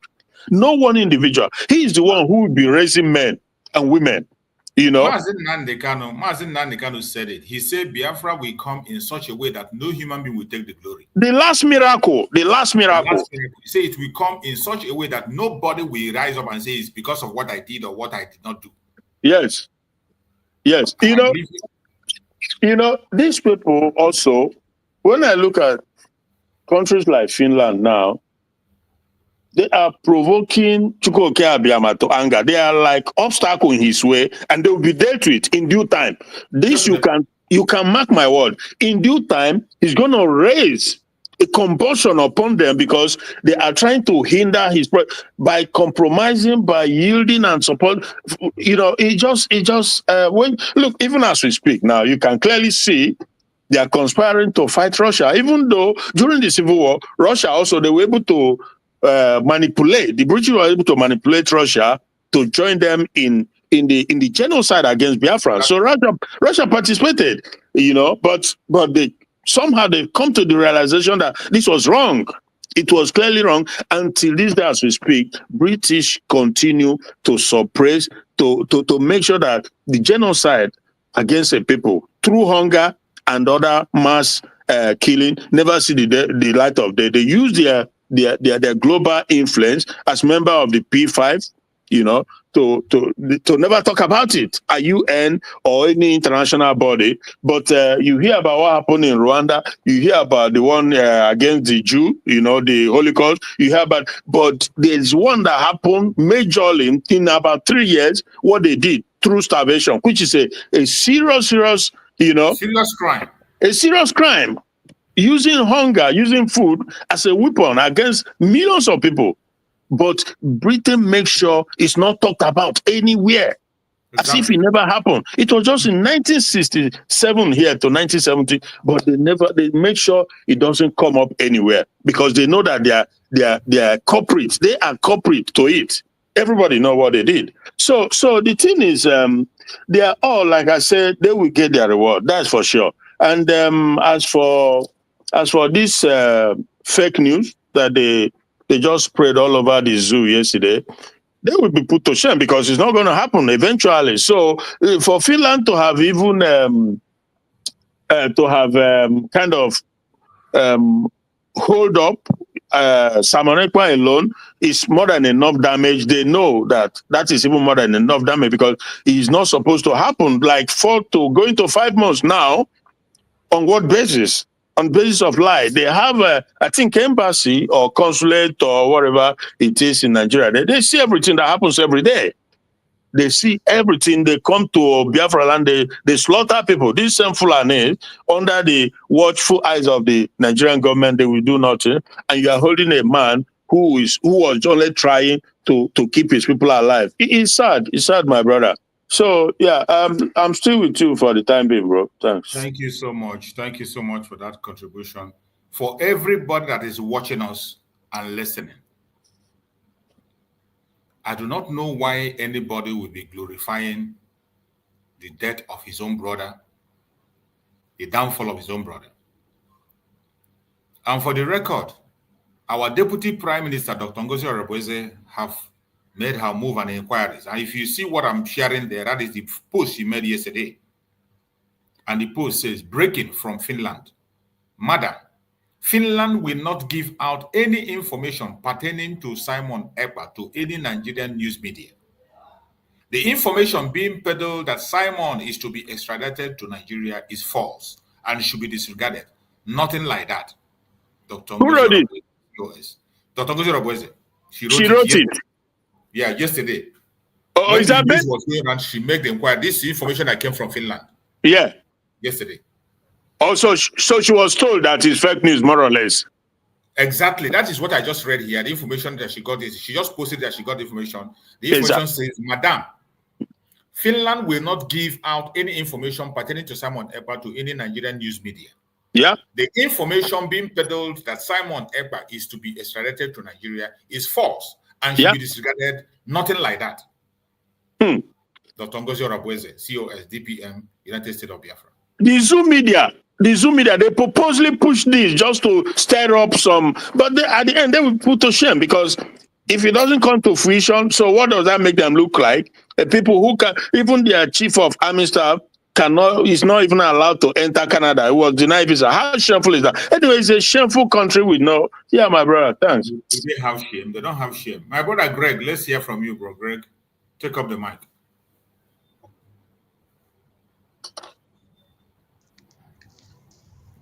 Are you there, bro? Yeah. Greg?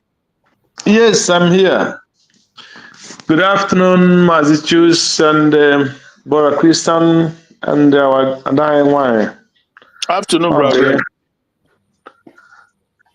And good afternoon to Biafrans and our greetings to all Biafrans, the media. And we continue in the prayer line for our PM and our Mazi Namdekano, our leader. And we'll continue praying for Dr. Ngozi Orebweze's wisdom and protection. That God, in his infinite mercy, we answer the prayer of Biafrans and our labor and our sleepless nights and all the bloodshed in Biafra land will not be in vain. That is my prayer, and I thank God for this topic this afternoon. Yes, the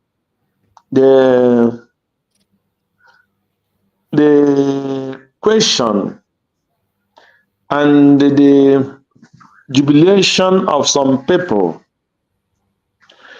and the fear of some people and concern of some people is something that we cannot take for granted. One, Let me start with our own concern concerning our leader, PM Mazi. The whole world knew that before Simon Ekpa started anything concerning Biafra, he went to the Finnish, what they call it, Senate or whatever they are calling their own side, and presented the matter of Biafra before them. He went everywhere that is necessary in Finland and presented the cause and his concern and his ambition to make sure that he liberates his people. So the point I am trying to make is here. I'm not to say that Nigerian government is sleeping. Nigerian government is not sleeping. And in any kind of fake news or any kind of news, there is atom of concern that must be. Because the Finland, for them to ignore everything that has happened in Nigeria, even though starting from one of their journalists that went to Nigeria and all the interviews that our PM and everything they knew, and they still go forward and pick and call and stop our PM from what he's doing and keep him in incarceration and till this day getting to 6 months. It's over 5 months now. So it gives every person concern. I have concern. So, and that my concern is that Finland, we cannot trust them. Any person that is here that is trying to still have any atom of trust in Finland should completely remove it from his mind. The earlier we face the worst, the earlier we stand to plan for the worst is the best for Biafra government. Why I say this is this. After our PM was invited, if you remember, after when he was invited, all the whole thing was that nothing had been presented or nothing had been accused or nothing had been charged. But from the same media and from these people in the X, we still heard that our PM will be there in the next for more than 6 months before he will go to court. And we came out and we debunk it and we find everywhere with the lawyers, they say it was not true. But later, after 3-4 months, those things come to reality. So what I'm trying to say is, the earlier we prepare for the worst is better. If the person that is representing our PM in Finland is not enough, we start looking for our own way to get concrete information. Because why I say this is, we are in this Germany where we live. Sometimes you have a case, and that case, you would think you will be having a case here in Germany, and you will be expecting that the case, you will be going to court maybe in 2 months' time. And they will not even know that your case had been judged. So that 2 months' time they are giving you is coming to read the outcome of the case that has been judged. But your lawyer will be telling you that you will be coming to court on the next 2 weeks, or next 2 months, not knowing that your case has been judged. I'm just telling you the truth. So when you get on that day, they will be reading what has been judged already, and you will be surprised. So that is the way, I'm just telling you from experience, The experience I have was not a kind of criminal experience. It was a kind of business and the financial problem with some company or whatever. So why I say is that the European people are not honest and they are not truthful. The only thing they are after in anything they do is anything that concerning them and their government and their interest. So I will not come here to start. I don't have time for all those criminals that is jubilating because of any negative news against our PM or anybody, because that is what they worked for, and they are the people who fought to make sure that the PM was stopped or invited or questioned. They are the people who gang up against him and wrote petitions against him. So it is not time to say it's yes or yes. For me, what we should start doing now is to prepare for the worst. To prepare for the worst situation. So we are not going to sit down and looking for when they say we debunk or when they say whether it debunk or it not debunk. Because if Finland cannot release information for any Nigerian media or whatever, Finland have foreign office and embassies. So these people have a list of places to get any information they want to get, whether it is correct or whether it's not correct. So that is what I'm trying to, the area I want to come in the first place. So what I urge our government to do is to prepare for the worst. That is the situation. Because when we say it is fake or it's not fake, for me it is not important. What is important is we prepare for the worst. The earlier is the better we prepare for the worst. So anything we can do, we don't have anything to take anything for granted. It doesn't matter whether it's... hold on, my brother, before you continue on that your line of thought. Let anybody not think that the government is not doing anything. The government is not waiting on anybody, neither is the government hoping for get any information from any Nigerian media or whatever. The government of Biafra have their procedure and protocols on how to get their informations. And they give Biafrans the informations they need to hear and need to know. It is not everything that the government knows about that they will come and announce to the Biafran people. Exactly. There are certain people that cannot handle some certain informations. And besides, never ever expect the government to talk the way Nigerian media will talk or say things the Nigerian media will say. They have their procedures and protocols on how to get the information, and they give the public, the Biafran people, the message they need to have. That is why we always urge Biafran people. We have platforms where you can get information that has to do with the Biafran people if you want to get facts. Those information, there are some information that we pass to weaken you. Some are to scare you. Some are to discourage you. The government will give you the information you need to know. Don't think that the government is on top of the game and they are getting every possible information they need to have.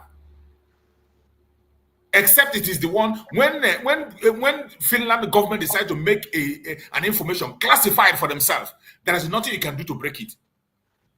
You can try for all you care until when they decide to declassify it. But for every information, there is no way any information will come out without the government of Biafra. They are aware of it. And Biafrans will know the things they are supposed to know. And you keep in mind, Simon Ekpa, the PM is not ignorant of the law. You have to keep that in mind too. Absolutely. He understands international law. So you're not dealing with some random Biafran agitator here. No. So let's just, that is the situation. So thanks. He's a man who read masters, he had masters in international law. And many of us are forgetting about that. Go ahead, Greg. Yeah, thank you so much, Mazi. Choose. What you're saying is 100% correct. And I believe that government is on top of this thing. What I'm trying to say is we cannot trust the Finland, neither Europe, and we must prepare for the worst. So I'm not trying to say that government is not on top of or not getting the real information. That is perfect. But because of the situation of the people we are dealing with, what we are fighting is this. We have a home problem. We have a home problem. Because the worst thing that can happen to a man is when you are fighting, when they are pursuing you and your house that where you're supposed to run and take refuge is the house that is trying to tell the people where you are. They even lie against you to make sure that they kill you, that you will not even come to the house to take refuge. Because our problem is not the Fulani. Our problem is not the Yoruba. Our problem are the Igbo people, the Biafrans, the Biafra people, starting from anything that calls itself Biafra, and those people that represent them as in Nigerian government are our problem. That is what I'm trying to say. Because these people we are dealing with are evil. And the people, the Europeans, whom we are in their land, residing in their land, in fighting this freedom, we cannot trust them. That is the area I'm coming. That is the area I'm trying to. I'm trying to. So whatever we are trying to do, we will not give our body to these people. They are not for us. Because if these people are for us, you cannot tell me that somebody is coming up to say Ibrahim Taura is serving God for his people and to protect himself and government. And they have not bring any media or any evidence of where this man is killing the Burkina Faso people. There have not been any evidence of any kind of, even though he's a military, they have not been shown any evidence of inhuman treatment to his people, or as Nigerian that have been killing their people for all this while. There have been evidence of human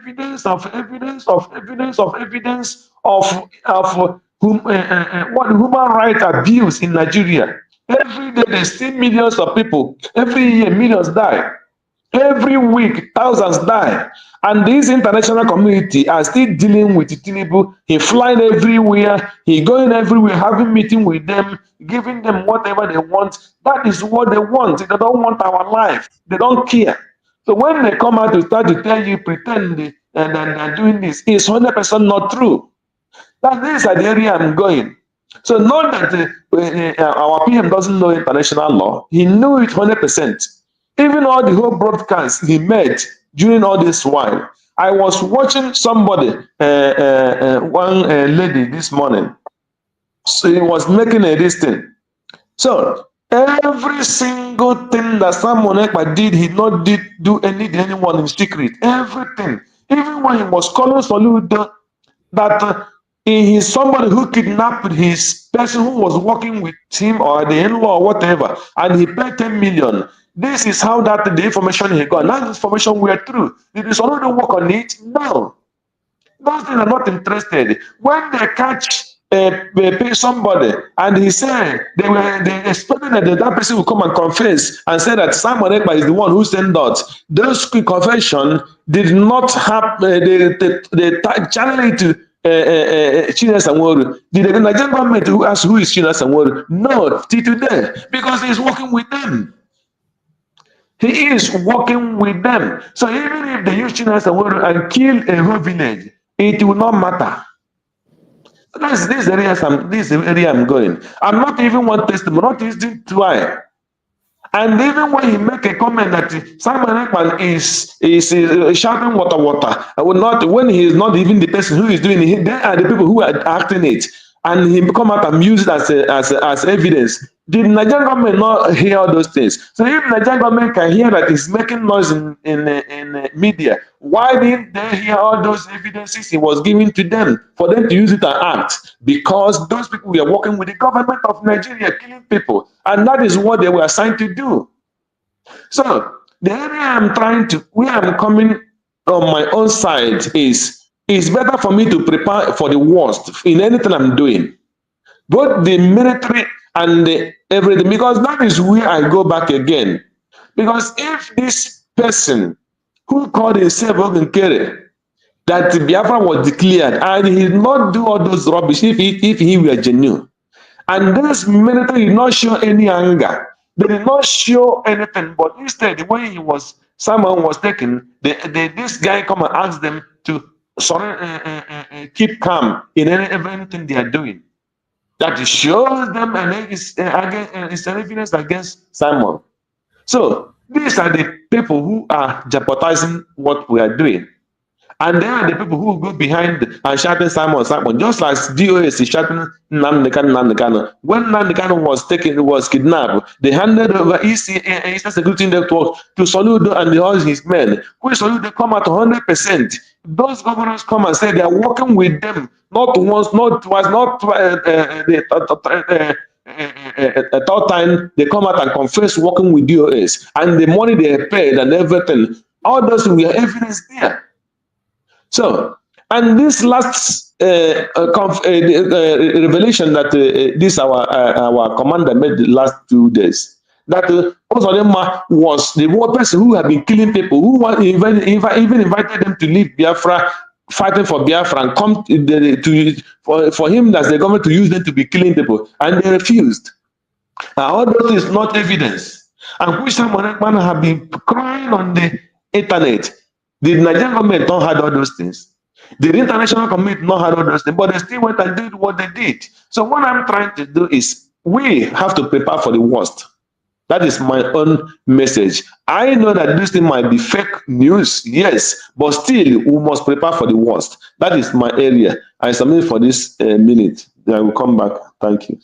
Thank you so much, my brother. I appreciate you for that, your elaboration. I appreciate you. And every Biafrans that is watching, ask yourself that question. What role are you playing in this restoration of Biafra? More especially the Igbo Biafrans. I continue to mention Igbo Biafrans because they are the majority. And where you have the majority, that is still where you have the majority of the saboteurs. Yeah. That is where you have the majority of saboteurs. So majority is not just in the in every ramification. That is where, even in the contribution, that is where you have the majority. In everything, in majority, those who are fighting for the freedom is majority. Where you have the saboteurs, they are still in the majority there. So that is why when we talk, we mention that very back. It is very, very important that we talk about it. And as you are listening, you begin to ask yourself, what role are you playing? Those of you who are celebrating the extradition of Mazi Simon Ekpa, if you are watching now, you come across this video, you ask yourself, what do you stand to gain? Even if at the end of the day, tomorrow, you find out that now Simon Ekpa is in Nigeria, what about you? What happens to you next? When the protocol have been broken just to destroy your own brother, when you are seeing a collective global conspiracy against your people, you are not worried because it doesn't concern you. And you have forgotten that injustice against one is injustice against all. Just like the situation of Mazi Nnamdi Kanu. So many people in Nigeria today, they think it's just about Mazi Nnamdi Kanu. They are changing the process of the course because of Mazi Nnamdi Kanu. Changing their law, they say obeying their law because of Mazi Nnamdi Kanu. And they don't know that they are laying precedents for the future. You think it's just about Mazi Nnamdi Kanu. There are so many Biafrans today living abroad who have citizenship in one country or the other. You have citizenship in one country or the other. Knowing the human rights record of Nigeria, no country in this planet Earth, not even Ghana, will extradite their citizens to Nigeria to face the law. In a country that you know that the injustice is the order of the day. And you are seeing a collective conspiracy. You heard about it. You are not outraged. You didn't cry out. Instead, you are celebrating. And the worst is that you that is celebrating, you are still abroad, holding somebody's citizenship. Anything can happen tomorrow. Mazi, do you know that that David Yonde, we talked about yesterday, Yeah. Nigeria, he was in Ghana. He ran from Nigeria to Ghana. He was wanted so badly by Buhari regime, leading up to Turumbu's regime. Then they put in request to extradite him from Ghana to Nigeria. The Ghanaian government refused. Are you aware of that? You can imagine. Because they said that he was engaged in espionage, sort of. So the Nigerian government leading up to Tinubu, because Tinubu and Buhari, they are just on the same trajectory. Tinubu worked so hard for Ghana to hand him over. Ghanaian government said no. Instead, they gave him a visa to leave the country and come to Western world, where he is today. Now, you can't tell me, say, if Ghana, just Ghana bear, can do that, Finland, no, forget it. Hey, look, I told a guy, I will bet money that I don't even want to, even because it's needless. Nothing like that. If there's any crime, the Finland government feel like he has committed with a provable evidence, because there's none, as a matter of fact. But if there is, and they have a provable evidence, then they can pass judgment over there, but not to hand him over. Not to hand him. It is over there. Of course, he will be in Finland there because he is a citizen, he lives there. Not to hand him over to, apart from just handing over to a country, a terrorist country that has no rule of law, does not respect the law, even their own law, they don't respect it. You know how many people, hundreds of innocent Nigerians protesting at NSA that they slaughtered, till today, nobody said accountable. That is a country you want to, that don't have, forget it, just forget it. This propaganda. Now, we still have to keep on doing what we are doing, but Finland is not going to do that, because that would be crime against humanity. Nobody does that. Not even in that Germany that this brother now, what is his name? This brother, I can't even see, let me see his name. Oh, Greg. That Germany there, there's this Godo Biafran guy. He lives in Germany there. You know, they are trying also to extradite him because he have a court case there with the Oba of Benin, right? Yeah. So they are working so hard for him to be extradited. But the German government said, no, it's not going to happen. This guy, I'm telling you, he's always on YouTube. He has his own platform. I know the guy you're talking about. Ogiso or something like that, Godo brother. Because he's advocating for self-determination in his own right, because he believed that they are being subjugated, they are being enslaved in that region too. And these are Godo Biafrans, so they want to have the autonomy. When Biafra comes, they will have their own autonomy. They rule and govern themselves, free from oppression, free from enslavement and marginalization. So this is what everybody wants. People want to be free. Bill Clinton said it. He said few years back, Clinton came to the realization, that people no longer want to be governed by law that is against them. People want to be able to govern themselves. This is what Clinton said. So obviously, nobody should get it twisted, you know. It's tough. We know it's tough. It's hard, but we get there. When and how, I cannot tell you categorically, but we get there because what we are fighting for is just. So that is the situation, my brother. Thanks so much. Thank you so much. Thank you so much. And again, in reference to one of the videos I saw, which my brother here spoke about, one clown came out and he was addressing Ngozi Orabo is the army. Ngozi Orabo is the army. We are doing so. They were attacking, and when I just heard that Ngozi Orabo is the army, I didn't even bother to listen. I just saw the capture. I didn't want to touch it at all. Exactly. I saw it once I saw it on my platform, I deleted it and I removed it. Ordinary one. You see how idiotic some people can. You see propaganda. The same propaganda they pushed against our Prime Minister, Simon Ekpa Army. What we have is the Liberation Army of Biafra. And their protocol and procedure of doing things is spelled out. The same propaganda, that was what they were, when something happened, the DOS will say, Simon Ekpa boys. Today, another idiot have come out again to begin to talk about Ngozi Orabo's army. I had it yesterday. You just imagine.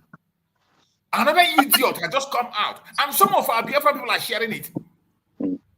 They are sharing it. Fellow Biafrans are sharing that nonsense. You see that man Biafra unite. Yeah. I don't know why any person that my mind it never accepted from the one. At the end of the day, that person will definitely show.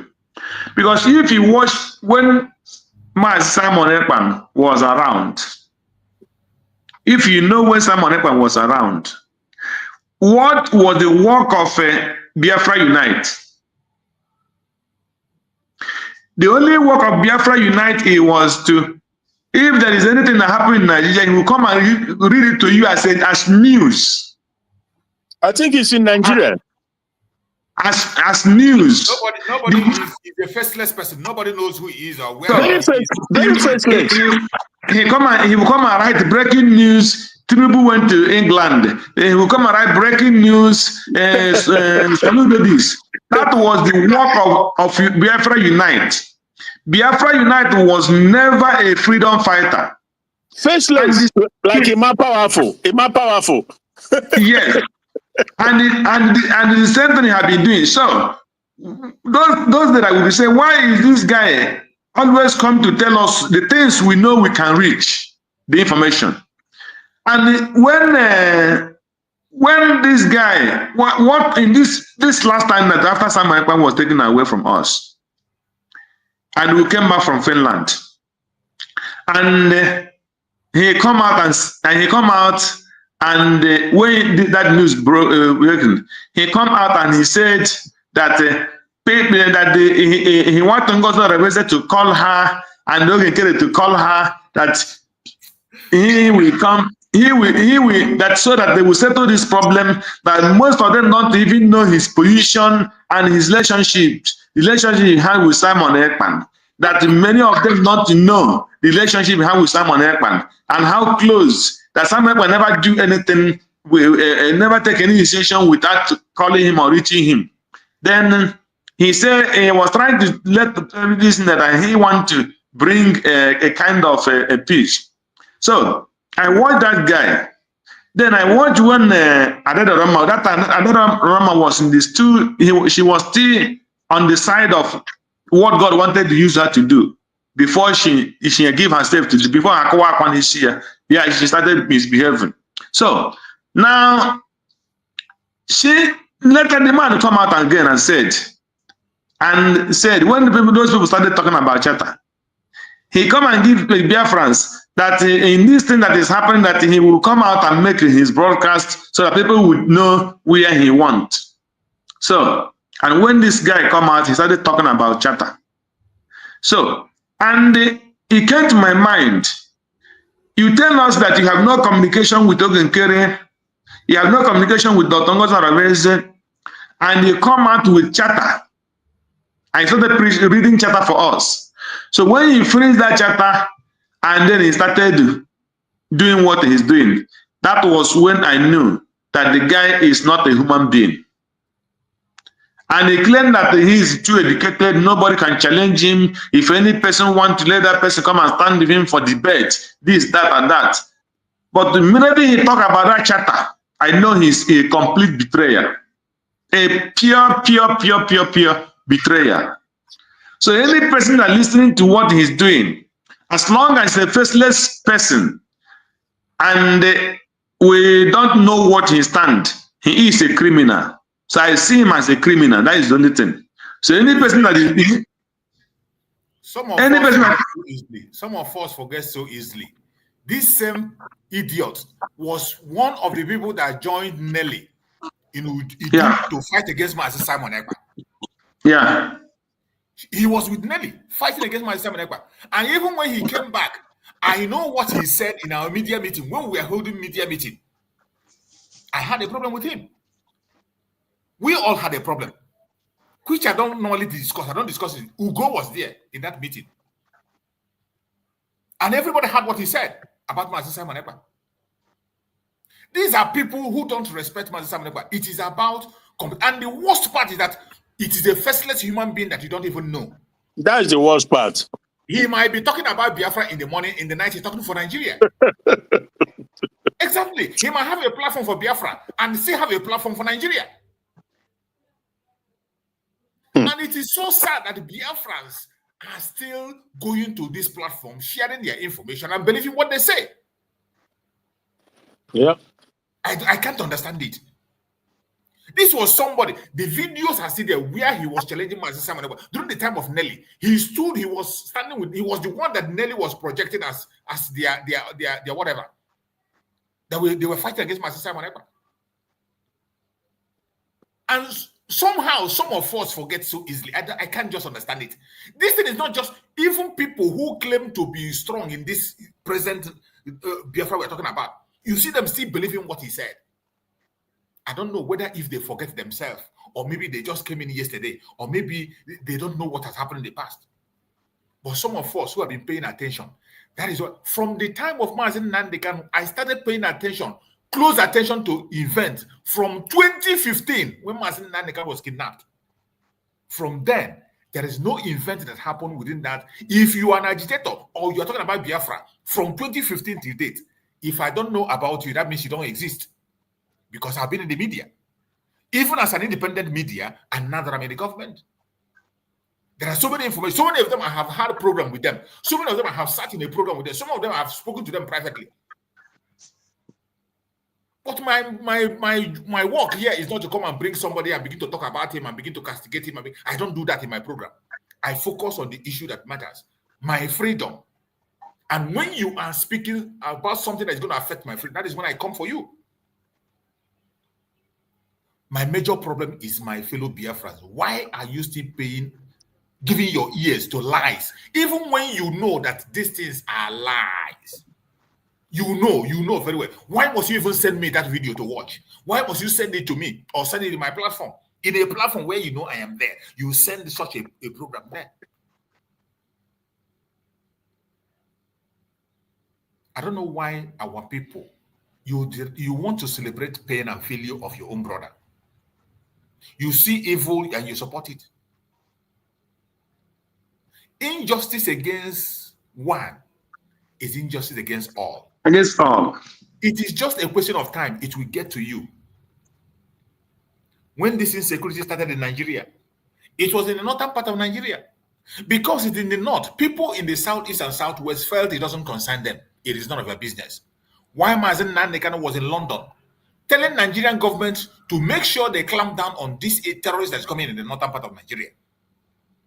Every other person kept silent. They didn't want to talk about it.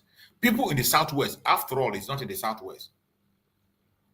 In the southeast, after all, it's not the southeast. While they were there, it came down to Plateau State. It is only Plateau. People didn't care. Oh, it's Plateau people. It doesn't concern you. When you are saying it doesn't concern you, it came down to Benue. Benue people felt the heat. Southwest and southeast still felt it's not yet there. They were not talking. It came down to southwest. Even people went out and ran to Benin Republic. Up to today, they have not come back. The southeast relaxed and think it's not about them. Mazi Nnamdi Kanu was shouting. It came to Enugu State.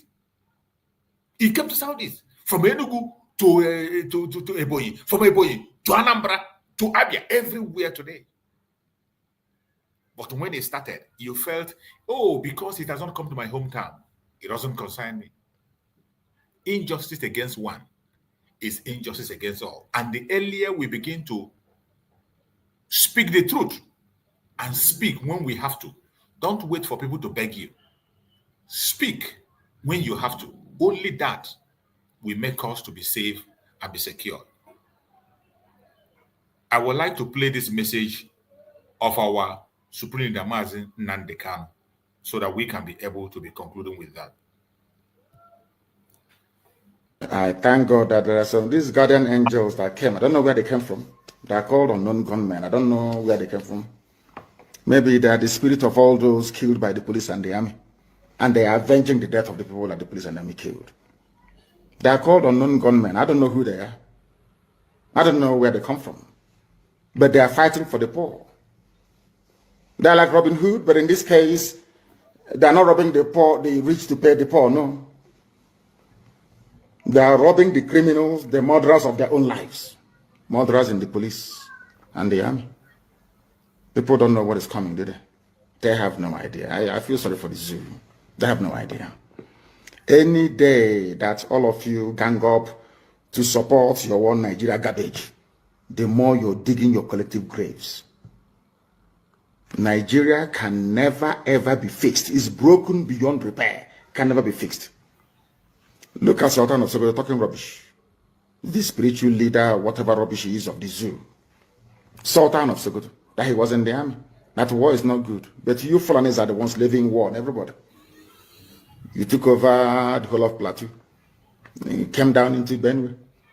Your people were at also one, massacring people. Then you never talked about war. As soon as we rose up and said enough is enough, now this war language starts to come into your lips. Mm-hmm. Do you think we are foolish? Do you think we are... Go and bring all the BBCs of this world, every propagandist for neo-colonialists, gang them, bring them together against Biafra agitation. You're wasting your time. Bring them against ESN, you're wasting your time. Arrest all you like. But I'm just warning them, if you're a policeman involved in the arrest of innocent people, all I need to do is to go down on my knees and pray and ask God, please, may unknown gunmen locate you and they will find you. Because God answers my prayers. Amen. Oh. So all those police stations involved in all this raid know that your turn is coming. It's only a matter of time, it will come. Since you want anarchy, you will get anarchy. Since that is what you want. You people, you don't like people that play it gently by the rules. No, not in the zoo. Yeah. That is how you have been taking over our land, raping our women, abducting us and killing us. You came out at Umpo, you killed us for no reason. People. You want to say something? Yeah, Mazi, Nnamdi Kanu just he just commented on the Sultan, who when he was talking about, there's something he said there. Well, they're just, because most of the people now, Danjuma and the EFCC, I suppose, or DSS or whatever, they are telling people to defend themselves. They should get gun, get arm, whatever it is, defend yourself. Then one Fulani governor just came out recently, a couple of days ago, to say that if you're asking people to defend themselves, to arm themselves, that will create anarchy. Oh, really? So they should not arm themselves so that your people, Fulani terrorists, can come and slaughter them. Then there is no anarchy. They've been slaughtering people in the country for years now. You don't see that as anarchy. That is exactly what Nnamdi Kanu, well, this is some years now that he was saying it, because this is what they do. I don't know why they do that. People are trying to defend themselves. Now you are talking about anarchy. But so when you are creating anarchy, what do you expect? So they should just fold their hand, because this is, oh my goodness, even the government, they will come, take up the arms from, disarm the people, collect all their arms, just to make it easier for these Fulanis, to soft landing. It's crazy. It's crazy. The highest problem we have is that the Igbos are not clever. God gave them talent in business, clever, but the natural intelligence, they don't have it. And when God give you gift of making wealth, doesn't mean a food can make wealth. A food can make money, and the food can as well lose money. Why I tell you that they are not intelligent enough in anyhow. Mazi Greg, sorry, Mazi Greg. I'm sorry, I don't intend to cut you off. You could be right. Even me, I don't have an answer to that question. Why do I say that? Because from the inception, Ndibo has been showing this behavior that I cannot understand. Nnamdi Azikiwe is an Igbo man, right? But all his steps, he just, portrayed that of either a saboteur or self-serving, stuff like that. So where is the sense? That is not the behavior of somebody. It's not because Awolowo is very, very tribalistic. It's about preserving his people, whatever it takes. And that's why he called Nigeria a mere geographical expression. He says it's not a country. Azikiwe is telling them that let us forget about the thing that divides us, but it's rubbish. Now, follow up to some other people like all these other, even when they are highly academically excel, still they behave strange. So I don't know why is that, my brother. So sorry to cut you, but that is just the situation. I have no answer really why Ndibo, they are so blessed in terms of making money, stuff like that. But this sense of preservation doesn't seem to be there, or collectively it's not there. Thanks. So what am I trying to say is this? You have gone back to the time of Nnamdi Azikiwe. I didn't want to go back to that extent. I want to start from the level of from Wazirike to Nnamdi Kanu and to Simon Ekpa. I watched one interview with Nnamdi Kanu one time. Nnamdi Kanu said, when Wazirike was in prison, he sent him a message and tell him not to give up. Let him not surrender. Let him not give up. And he failed. And again, when he met him for them to open Radio Biafra, when they opened the Radio Biafra, Wazirike did not follow it up. He went and joined Nigerian Igbo politicians and seized him. Once Nigeria know how to feed you. Once they feed you with that blood money, you can no more act. And remember, it's only in Nigeria that they will tell you, you will take this bribe. If you take it, you will do what I want you to do.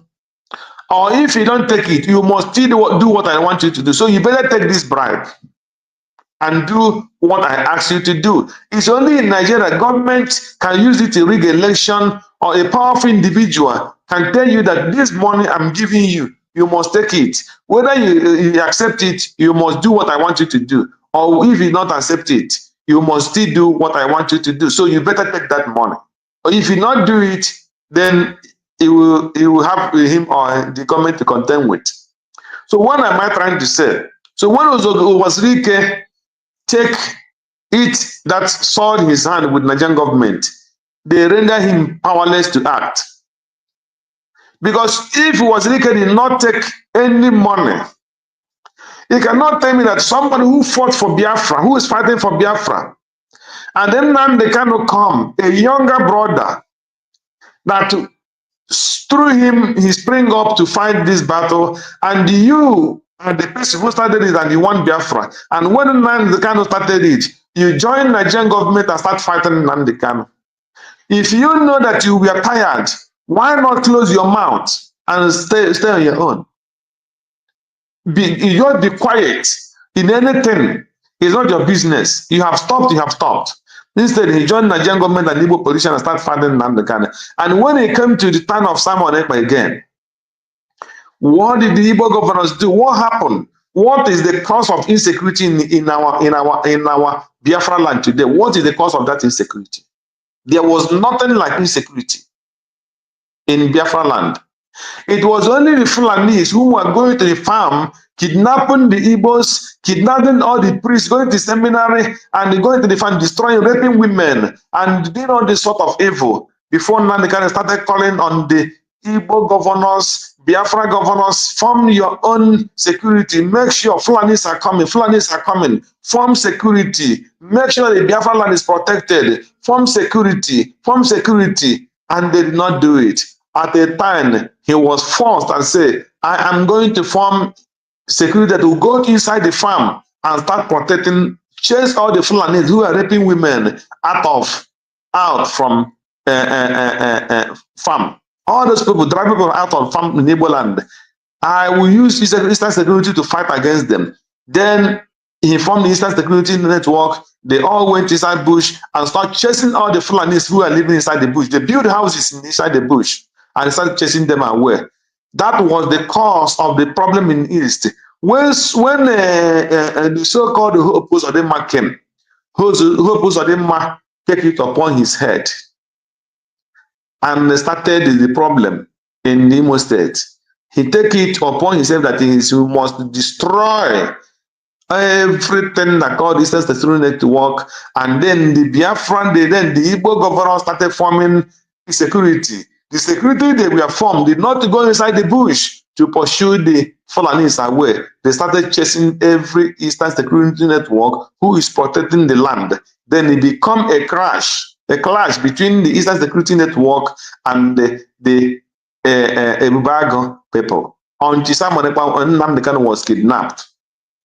And when Nnamdi Kanu was kidnapped, What did the IPOB, those who betrayed Nnamdi Kanu, they sold Nnamdi Kanu and they seized the Eastern Security Network and they hand them over to the governors. And then they started, but the people in the homeland said, no, we will not stop sit at home. They started stopping sit at home. Simon Ekpa started calling the IPOB leadership DOS. Let us listen to those people in the home who say they will not want to stop sit at home. Let us help them. Let us not have problem between it. Let us build this our house. Come together, do anything. They started attacking him, calling him names. That is where this problem started generating. They started attacking their own who come to rescue, to help. Even when Sam Nnamdi Kanu on his destiny pronounced, let Simon Ekpa be on that very category. They stayed over their dead body. So the point I'm trying to make here is this.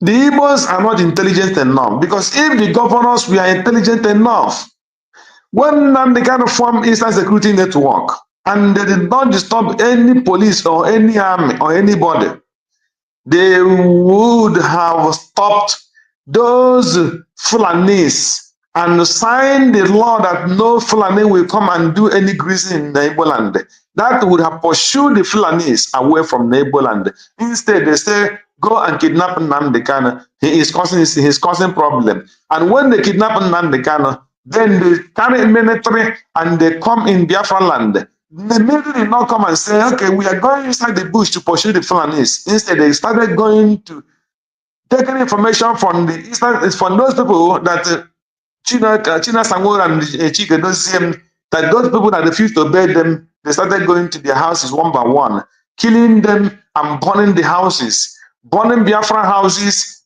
destroying their businesses, going to the business markets, going to the shop. When they come where people are selling tanks of a PVC tank, they will destroy it. When they come inside the bush, inside the market, they will be shooting guns. I wish all those films, all those videos that time, people will start bringing them out.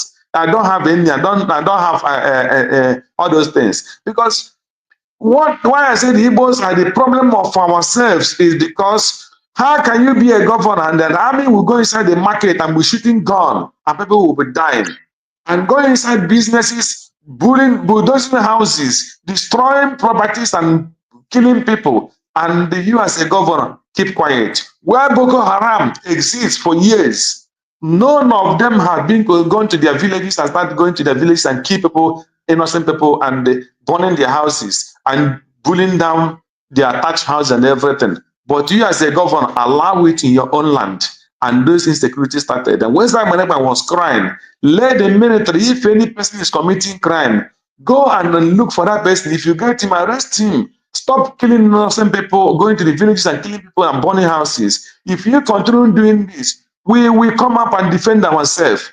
The IPOB joined the sole governors and started writing petition against Simon Ekpa and calling him a terrorist.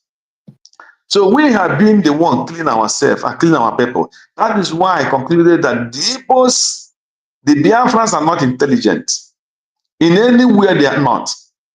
I remember when Sam Nnamdi Kanu defended Ojo Zokalo, even though he knew that Ojo Zokalo is his enemy. But when he went to jail, he said, I will not leave him, he's our own, because others have committed the same crime. Why do you not arrest these social people? Why must you arrest Ojo Zokalo? Even when I know he is not right, but you must release him. Not you must kill him because he was working against the Biafra I'm fighting for. That is what each and every one of those, all these criminals are doing today. And you tell me that Igbos are intelligence. Look at those people that came, they were interviewing with the blasphemy the other day. Those people in America, they were living in America, living fat. And our people had died in numbers. And they could not do anything. Look at the way they were trying to come to do propaganda as if they care for their people. Say, release Nnamdi Kanu. You want them to release Nnamdi Kanu so that the Biafra agitation will die. Or if you go to the Trump office, Trump will say, give them Biafra, and then Biafra will come. Fools, I call them. Thank you. But just, okay, when you finish, maybe if you want to round up so that I can also say my few things and then go. Okay. Thank you so much. Just as my brother Greg was saying, it is some of us are not intelligent at all. When we claim to be intelligent, some of us are not intelligent. Some of us. And those of us who are not intelligent, they are the one that we claim to be most intelligent among us. Those of us who don't know their left, they will be the ones to make the highest noise and tell you they know. We know that some of us are very, very intelligent. We see ahead of time. Just like Mazi Nnamdi saw what they could not see today. Many, many years ago, more than 15 years ago, what he saw, nobody saw it that time. The same with Mazi Simon, what he has seen, as nobody has seen it. There are so many Biafrans who are like that. But there are some of us that are daft. And they make a lot of noise. They claim what they are not.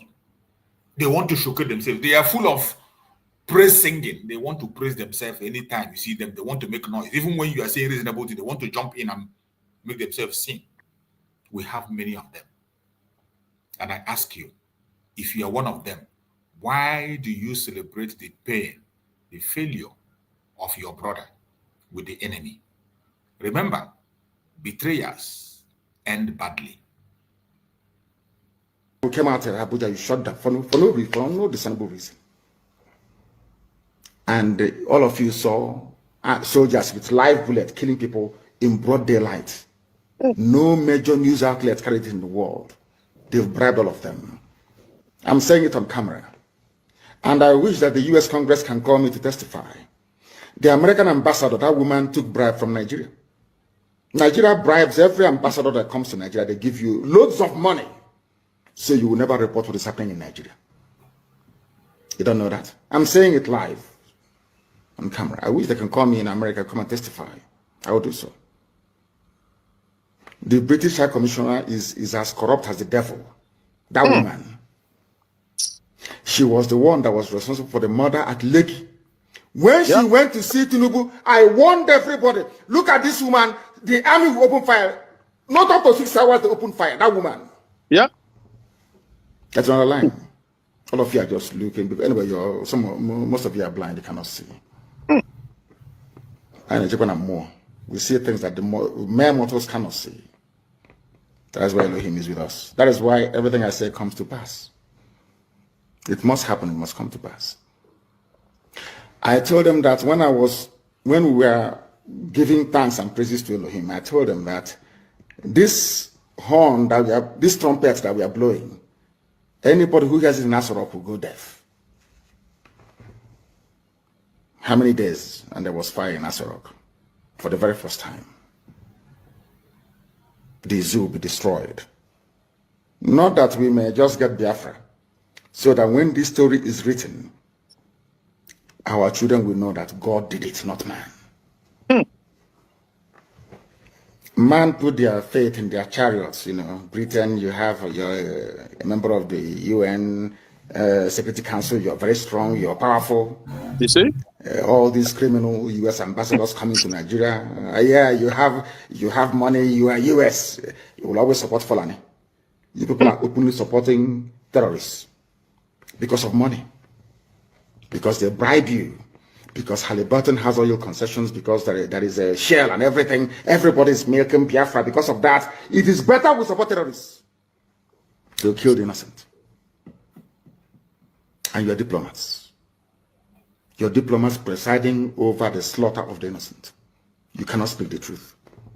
We are in the middle of a war. The Fulanis have levied war on every indigenous population, ethnic group in Nigeria. All of you can say it. All you can say is invite the Sarikin or Sarikin Fulani Lagos. Not the Oba of Lagos, no. Sarikin Fulani Lagos means the supreme Fulani ruler in Lagos. Because the US ambassador has taken money from Nigeria. Very soon her tour of duty will come to an end and she will become a multimillionaire. That is why they all want to come to Nigeria. Because Fulani will pay very well to suppress the news, to stop the truth from going out. And all of you will suffer if you don't repent. You will suffer.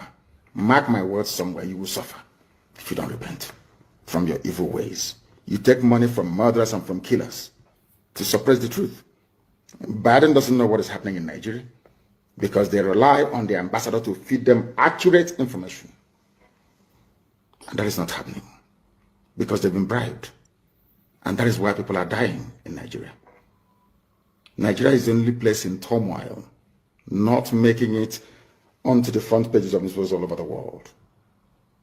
Nobody talks about it because they are all compromised. They've been bribed. We don't need your one Nigeria to survive. They tried, can you imagine the nonsense? They brought in their food blockade. They said we will not send food to the south. They are perishable goods. So the items got spoiled in the north. The government now turned around to pay them almost 500 billion. They are the ones that said they will not sell their goods to the south. Their goods are now rotten in the north. And the government paid them compensation of nearly 500 billion. And you're one Nigeria. Tomorrow morning, you idiotically wake up in the morning and say, I'm a Nigerian. As I said before, before I used to blame white people for racism, I no longer blame them for it. Because we are the cause of racism. Our stupidity as black people is responsible for the way we're being treated all over the world. Very sad indeed. Very, very sad indeed. We don't need them to survive. We don't need them. And we can give them the oil and gas for free. As I've said before, allow me to repeat. The oil, apart from granting citizenship to every northern Christian, I mean Core North, I mean the Sharia, Arewa, Janjaweed North, you will all live in Biafra land where you can practice religion without fear or favor. Another thing we are going to do is to pipe free oil and gas across the whole of West Africa. In Biafra, Oduduwa will receive oil and gas for free. You see, Benin Republic, oil and gas for free. Togo will receive oil and gas for free. Ghana the same. All the way to, heaven knows, I think, Western Sahara. Do you know why? Because we want the economies of all these countries to grow as well, because they're going to buy our goods and services. They will buy our goods and services. That is why we need the economies to grow as well. A Biafra will offer free oil and gas to the entire West African coastal region. To tell you, we don't need oil and gas to survive as a people. We are not fighting for Biafra because of oil and gas. We are fighting because it is the will of God, and we must be free. We are free people. We were free before the white man came, and we shall be free once again. And as I've been telling people, and they do not, or some will not understand or hope to understand, what we are doing is of the spirit. The likes of Shoyinka must stand up to speak the truth. Obasanjo, you must speak the truth. You have heard our Supreme Leader Mazi Nnamdi Kanu. His message are new every morning. Each time you hear it, it will be talking about what is happening presently. Anytime you hear his voice, it is a revelation of what is happening presently that he has spoken about many, many years ago. That is when we play it, if you come down and listen to it, you will have an answer to your questions. And I urge every Biafran, spend at least 10 minutes every day on his message. Anyone you can lay hand on, spend 10 minutes on it. And the speech of our Supreme Leader Mazi Nnamdi Kanu here reminded me of one event, although I cannot be able to share the video here because of restrictions of the YouTube. Many of you must have seen the video. What transpired during the Easter time in Bauchi State. Bauchi State, where Christians were doing procession. They were doing procession for the Easter. And a truck, somebody drove a truck, a terrorist drove a truck and ran over people who were doing procession during the Easter period. It did not make head news. Many of us didn't see the news. Their conventional media, the country was not outraged. In Bauchi State, the video is still there online. You can only see it on social media. I saw that very video, and I can't share it on on YouTube here because of the restrictions. But many of you must have seen that video. That is the contraption that they tell you to be part of. And I bet you it is not going to go down well. And every one of us, we are going to leave this Zoological Republic no matter what happens. So as we are rounding up now, we are going to be rounding up and take our closing remarks. And I can see our brother Max just joined us. Hey. Let me allow my brother Christian to give his closing remark before Max coming, because Christian is busy with his work. Maybe he might be leaving anytime. So let's receive Christian's closing remark. And after Christian, then we can go back to Max to give us his submission and then his closing remark. Go on. Okay. All right. Thank you. Ramas, happy Easter, Abby. Then I wish you the same, sir. Yeah, God bless, bro. God bless. So my point is that just like Onyendo Nnamdi have stated, everything he said is playing out before our very eyes. And as we speak now, Soludo, the conniving, treacherous governor of Anambra State, he's in the UK from what I heard. And the question is, what do you think he's coming here to do? Nnamdi Kanu's trial will be coming up. Is it not this week? Either this week or next week? I don't know. And is it Mazi, is it this week? It should be next week. Okay. I think it's on I think it's on the 20th. I think it's on the 28th, right? 28th. Okay, so that is next week. Yeah. So Soludo is here now because these are all globalists, conniving and conspiring, that global conspiracy, So you ask yourself, what is it? While Anambra, what he did to innocent, he ran away and he's here now. So, and Simon Ekpa also, I don't know, it was May, they said that his own, this thing will be coming up in Finland. And I can guarantee you that the UK, their hand, they own Nigeria. Nigeria belongs to them. The Fulanis run it on their behalf. That is a fact, established fact. Like Nnamdi Kanu had just said, during that NSAS massacre, it was ordered from them, from the British, because for them, it was like, watch their empire about to collapse. Because the closest thing so far to the collapse of the zoo was the NSAS. It was very close to collapsing. If they have just hold on to maybe about another 1 week, that was it. But they could not watch and see it going down. They tried everything. So it was when that woman went and met with Tinubu, that Caroline met with Tinubu, and afterwards she left. Then the military was brought in. Then they off the lights, put off the CCTV camera, open fire and start shooting everybody, everywhere. Tell me anywhere in the world such thing will happen and there's no outcry and there's no accountability. Nobody is held to account. Afterwards, because it was under Buhari's watch, he came to UK. They gave him a rousing welcome. Job well done. Because he has protected their empire. So Soludo is colluding now with them to see to it, whatever, maybe the case of Nnamdi Kanu, because he knows what it means when Nnamdi Kanu is let go. But I guess at some point you have no choice because you can't continue to, every day is for the thief, one day is for the owner of the house. The same goes for Samuel Ekpa because, like I always said, it's like it's 1 in 2. These two guys, they are just the same goal, simple as that. So the good thing, which I also always emphasize, is that as they are doing the evil, plotting their evil, God is also there, having his way, because at the end of the day, he will have the final say.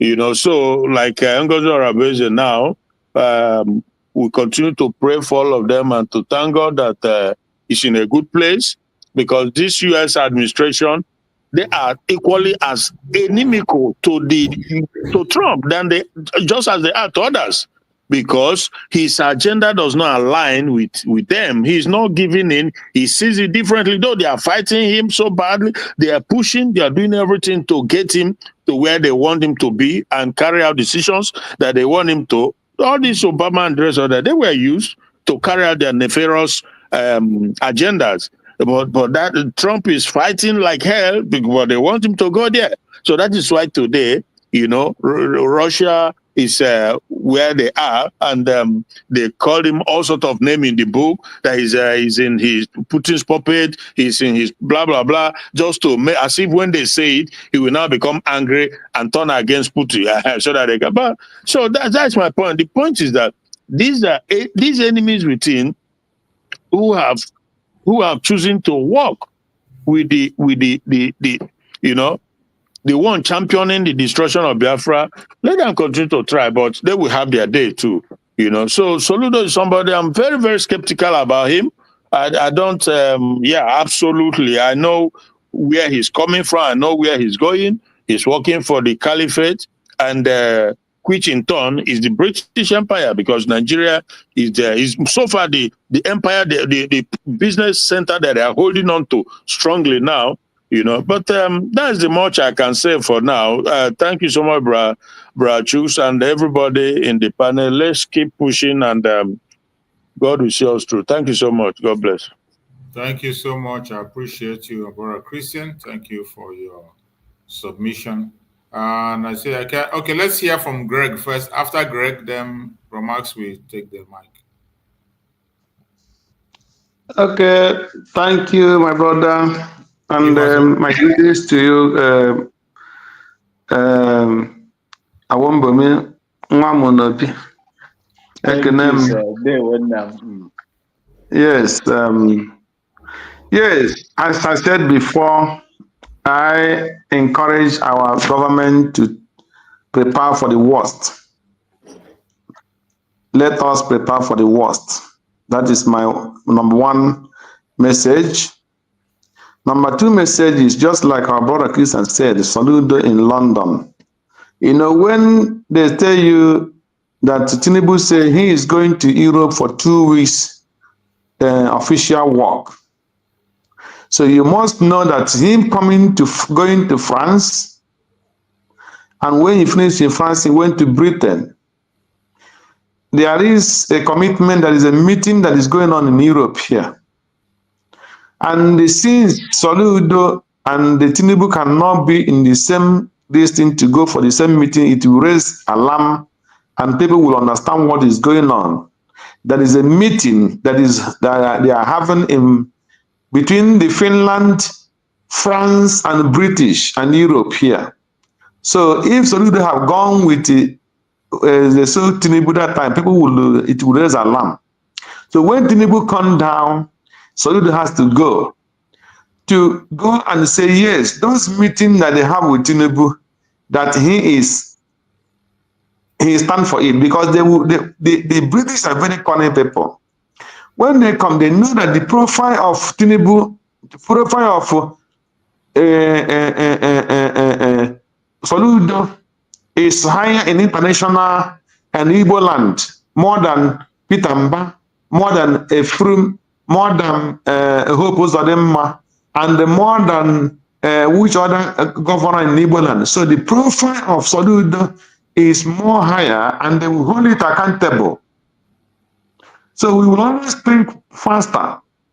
So that is why when Tinubu come down, he have to go to, they have to invite him to come and seal and put his signature on those discussions that they're having with Tinubu. So that is number one, because the people are not comfortable with the situation of Simon Ekpa and then Nnamdi Kanu. The Eastern is, they don't know where the Eastern, where they want to really know where the Eastern politicians stand in the things of Biafra. And that is one of the reasons why Tinubu went to in Britain. Because Tinubu, his game now is, if you people vote me out, if the Northerners vote me out of office, Nigeria will divide. That will be the message of Tinubu. And that is the message he used in win this, that will make them to put him in this position that he is as Nigerian president. Because he used his brother to push so that they will have trust in him, so that Nigeria will not divide. So now he is coming to tell them the position, telling them that the South, the Biafrans want to go. And if they venture put a northerner, that Nigeria will divide, that he is the only person who will hold Nigeria together. That is the meeting that you see that is going on. I'm just telling you the truth. So that is what Soludo is coming to do, what to put his own fingerprint. In this visit, he went to London. If you know, you know. If you don't know, know it. So my message is to our people: is let them prepare for the worst, because the Igbos have created a world. I was watching one film this morning where this is one of those guys, the African country. What's the name of that African country? Where the Igbos properties are being destroyed. It is a kind of I watch it. They say where they say pass, they come the new glass and everything. They were those new they were destroyed worth over 200 something million naira, euro, a dollar. I don't know. The guy was crying on video this morning, and he said even some of them, the residents, he was telling the Biafrans in that country now where they are not in South Africa. And not in this that is better when the government reach such a land that people should carry their goods and look for somewhere to restore it, because they will come and to destroy it and destroy them. So the same thing goes to the what Soludo is in the Biafra land. So if you are a Biafran, you anywhere you are hated, you must bear that in mind and be conscious of what you are doing. Be careful and know your movement as a Biafran. They hate you in your father's house. The Fulanis use your brother to kill you. They will hate you in a foreign land where you are. The Fulanis pressure them to kill them, because the way they destroy Biafran's properties all over the world.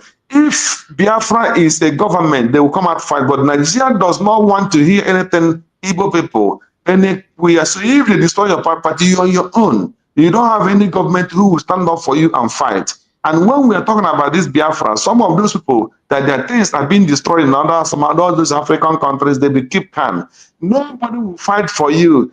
If Biafra come, nobody will destroy any Biafra property in any part of the world, because you will have a government who knows the right of his own citizens, and they will come out and fight for you. That's what we are fighting for. For everybody to put his hand on the desk to make sure that the battle is new. This battle for me is like they renew it now again.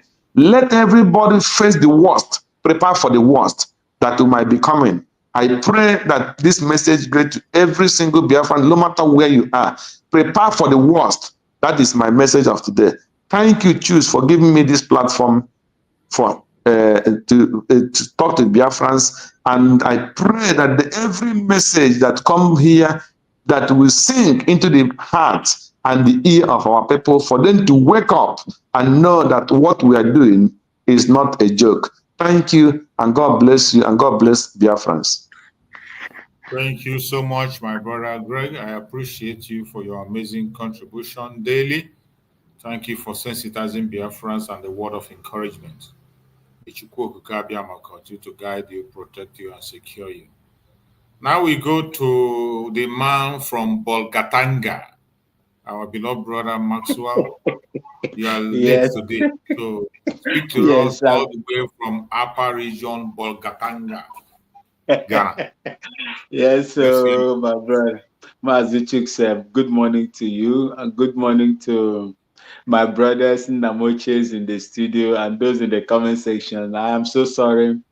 We are having serious power challenge because a day ago or 2 days ago, some infrastructures were destroyed, suffered some damages because of the heavy storm we had within the Accra Tema area. So it is very, very difficult for us to now even have steady power because of the repairs that are going on. But they have called and spoke to us to bear with them. But I believe that in no time, everything will be fully restored. Thank you so much for having me this morning. And I am so happy to be with you. As it is in my tradition, I would like to commit the life and the body and soul of Mazi Nnamdi Kanu in the hands of Chukwu Abiyama. Protect him and save him from the hands of the enemies. Same thing goes to the Prime Minister, Simon Ekpa. no matter how tough, no matter how great, no matter how belligerent, no matter how strong our enemies are, they will never be more stronger than Chukwukike Abiyama that, kept our people on that golden land where they live. It is not by mistake that they put them there.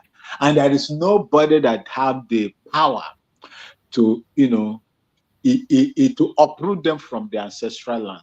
Chukwukike Abiyama will not allow that to happen. As long as we do our part, then God will do the greater part of it all. May God bless Dr. Ngazon Arabueze and all his members, cabinet members that are doing so great, pushing and pushing and pushing, without much support, financial support, yet they are still moving. May God continue to strengthen them and strengthen those that are dipping their hands into their pockets, their wallets, their purses to support this cause. May God bless the Biafran Defense Force in my mother's ancestral land, fighting on daily basis, not minding the difficult terrain that they are operating to carry out and defend the land. May God continue to keep them and protect them as well. You see, I have issues with what is going on. I listened to phone call, a recorded phone call between one online blogger with Innocent yesterday. I felt bad. The reason why Nigerians are not respected all over the world is the corruption and the dastard act of killing them on their own land by their own people, their own government. If your government will treat you, with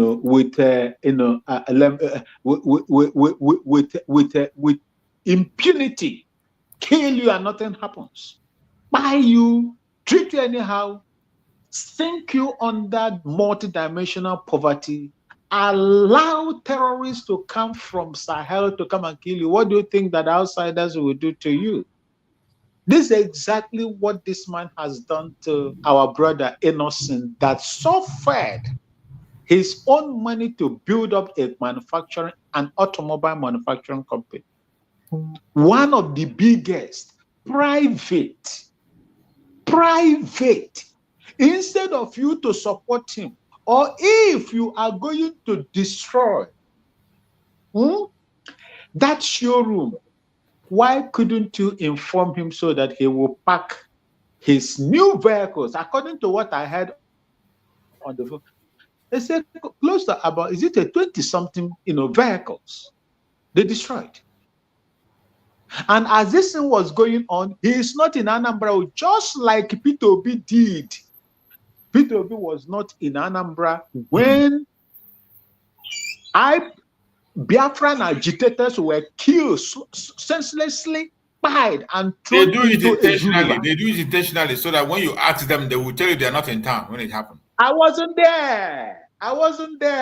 They would do their mago, set up a phantom commission and this nonsensical commission and this and that, and it would die down just like the Lekki Massacre Commission went. The commander that perpetrated, that gave the order for the soldiers to shoot, was a lieutenant colonel. And immediately after that, he was promoted to colonel. He was promoted to staff officer, first class, colonel. That is what they do. They pretend that they are not there, but they have planned it without him, without the instruction from the government. How do you think that a security outfit will just go single-handedly and begin to destroy no other person, but a private manufacturer, automobile manufacturer, your own brother? And when some of the idiotic Yorubas in Lagos begin to use state actors to destroy your own, and you are there in Anambra crying, shouting, This is what you do. As you do to your own brothers, that is exactly how the other people are going to treat them.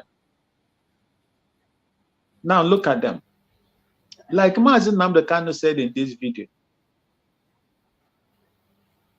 UK is playing a very vital role in keeping Nigeria one.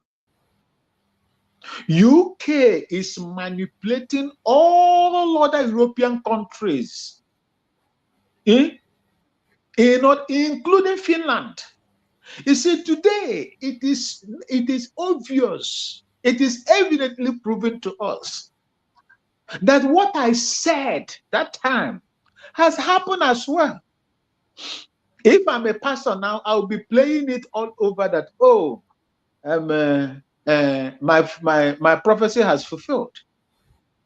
I look at the NATO, the inclusion of Finland within this period. I discovered that there is something wrong and something is going to happen. But I could not say, I said it to someone in a space, in the midst of Biafrans as well. Someone told me in my DM, oh, I not talk like that. It might not happen. I say right inside my heart, I knew that this will happen. Because I know the kind of people that we are dealing with. The kind of evil that we are doing, the kind of monsters that we are dealing with. The United Kingdom. United Kingdom is like that proverbial, saying that said, "Agano here Ethiopian That is what they do. When they kidnap Mazi Nnamdi Kanu from Kenya, you see, is it a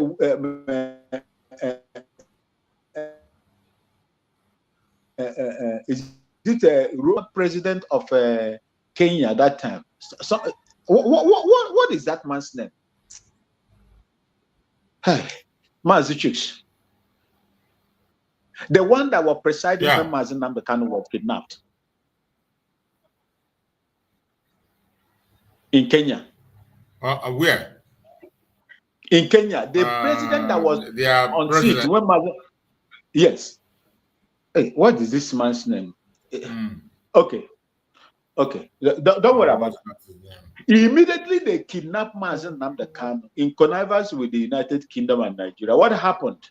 You saw the conglomeration, the gathering of the vultures. Buhari, the imposter, the Kenyan president in London celebrating and target corruption. What they went there, summit, they went there to go and do.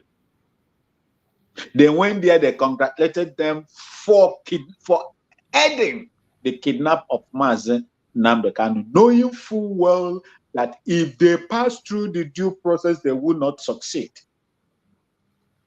If they could have succeeded in Kenya to bring Mazi Nnamdi Kanu through due process of extradition, why didn't UK, trigger it in the United Kingdom? They push it and push it and push it to their colony where they have power over, where they can, speak to and they obey them. That is what they do. Anytime they are going to blame, they will say, oh, it was in Kenya that he was kidnapped. They exonerate themselves. Just like the way they are using Shell BP, Holland. Ashanti Gold, Holland. The Dutch people. But they are the people that are the masterminders. They will not come out openly. They will always use indirect rule to get what they want. So that when the blame comes, it is this person that is going to carry the blame. But they are afraid, cowards. They are afraid to come out and carry the blame themselves. Are you talking of Kenyatta, right? Uhuru Kenyatta. Kenyatta, yes, Kenyatta. Kenyatta, that's it. You see, after the kidnap of Mazi Nnamdi Kanu, they gathered in the UK for corruption, where they go and thank themselves for what they did. The same thing happened against someone in Finland. They introduced them, they inducted them in NATO, Finland. For many, many years, they've been fighting to enter into NATO. They said no, they won't give them. They said no, they will not give them. But immediately someone started pulling the string from there. They said no, we have to bring these people. And once we bring them, we are going to, manage them. And immediately that happened. Finland, that was supporting him that time, now begin to sing in a different tone. That is to tell you that we are fighting a very serious war. Just like Craig said, we have to be very, very careful this time around. Ndị Igbo anyị sị na nka ogologo a na-arụ arụ, nka ogologo a na-arụ arụ, instead ọ ya arụ a na-akọt ya a na-amanechikwa ya, nka ogologo a na-arụ arụ. As long as, in as much as we are in this fight, we are not going to find it easy, my people. And we must understand that. We must understand the nature of the war we are fighting. We must also understand the belligerent nature of the people that we are fighting against and their stooges. That's what we should understand. And I would have loved in a situation, I will not say anything now, but you see, as we are planning on equipments, we must be planning for equipments as well. And this is where Biafrans, the contribution has to, play a very important role. Because as you are planning for peace, for anything, you must be also making plan. As you are planning setting money for feeding your children, also be prepared and make savings for medicine and hospital. You understand what I'm talking about? I am speaking in radios now. As you are preparing and doing everything to feed your family and clothe them, please also remember that there is sickness, there are natural disasters that you have to plan and set, some money, some cash, aside for. This is what we should be doing. And we must be canvassing for this because we are in a very difficult situation, and the people that we are fighting are very, very tough for us. But they will never be tougher than the Spirit of God that did not make any mistake by keeping you in Biafra land and placing you there.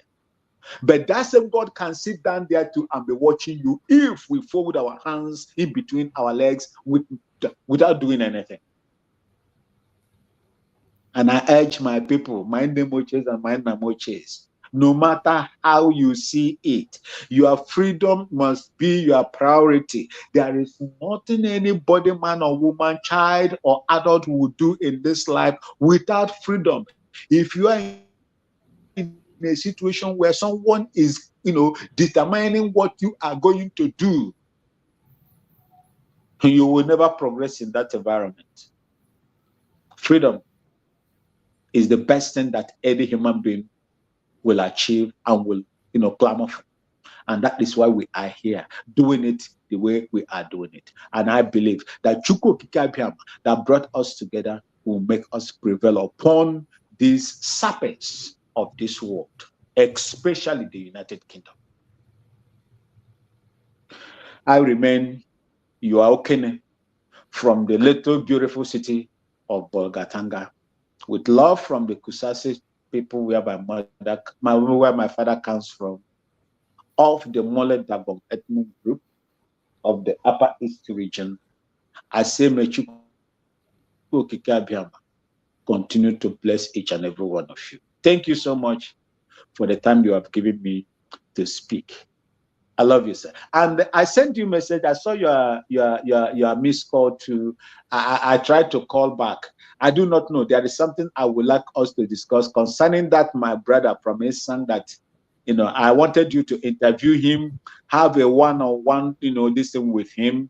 Then before if you deem it necessary to channel him to the DPM for a kind of discussion like that, because he has a lot to do for us as well.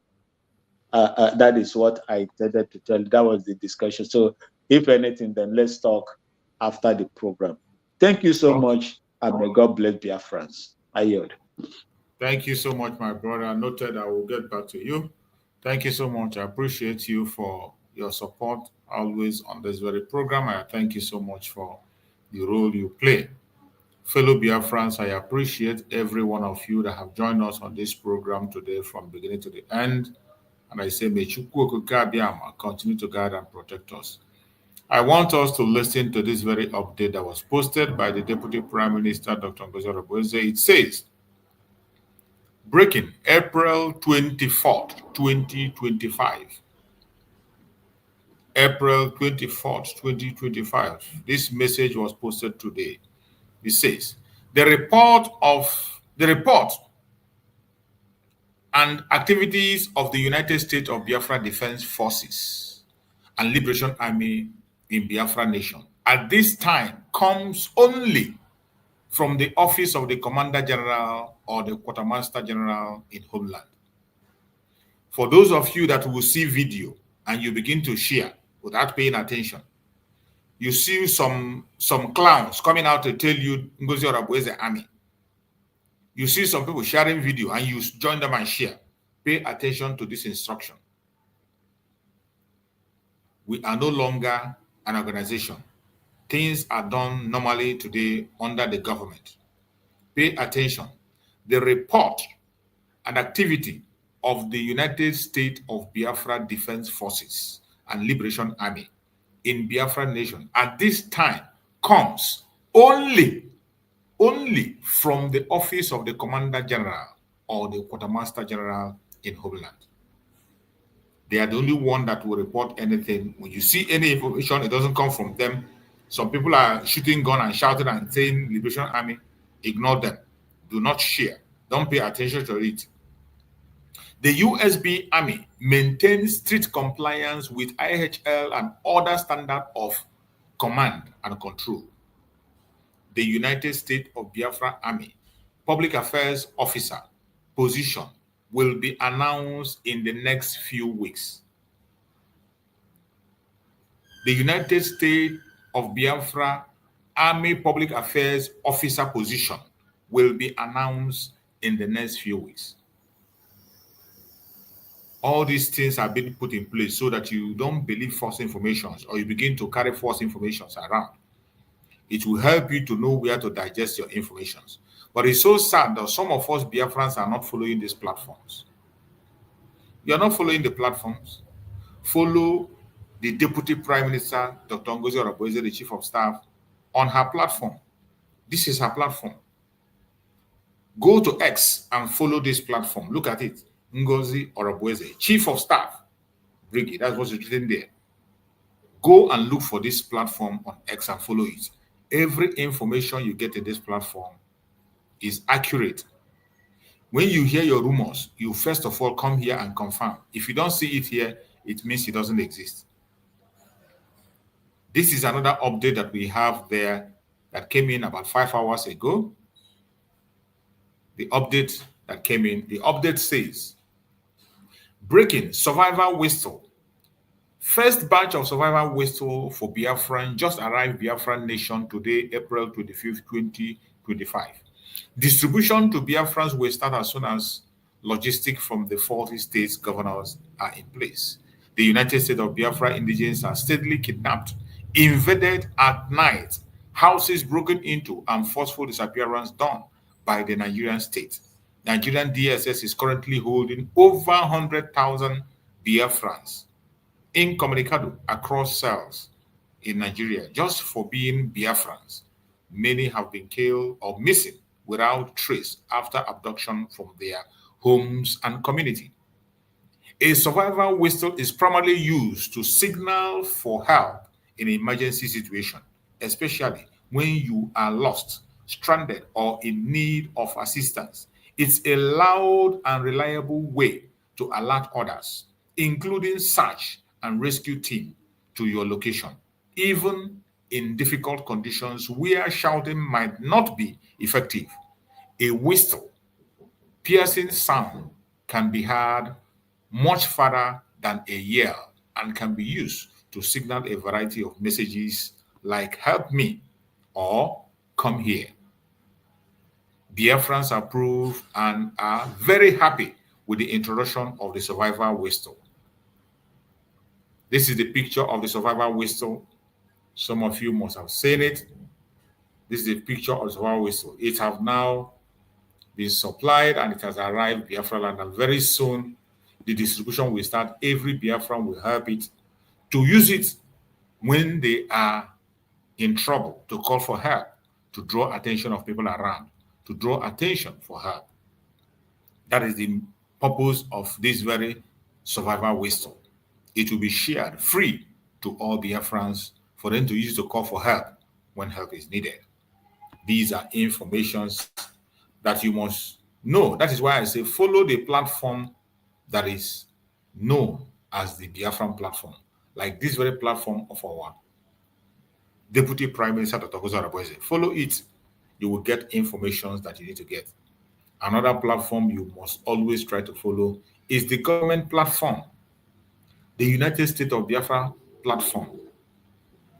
Every one of us know it. If you are not following it, make sure you follow the United States of Biafra platform. In that platform, you will get update and informations that you need to get. This is the United States of Biafra government. This very platform, you can see it on the screen. United States of Biafra government. United States of Biafra government. Verified account. All these accounts are verified. Verified account. This is a government account. Every information you see here is authentic on X. Every information you see here is authentic from the government. Follow it. We also have the platform for the information, Secretary of Information. You can follow her platform, also follow the government platform or the information, and so many platforms that we have always shared here. Make sure you follow them for your informations so that you will not be deceived and be distracted. My fellow Biafrans, I appreciate every one of you that have been with us on this program from beginning to the end. And I thank you for being part of the program. I say, may Chukwu Okike Abiama continue to guide and protect all of us. Wherever you go, remember, we have a responsibility to protect Biafra. And do not rejoice in the pain and failure of your own brother, because betrayers never end well. They end very badly. May Chukwu Okike Abiama guide and protect every Biafran. May Chukwu Okike guide and protect our Deputy Prime Minister, Dr. Gozo.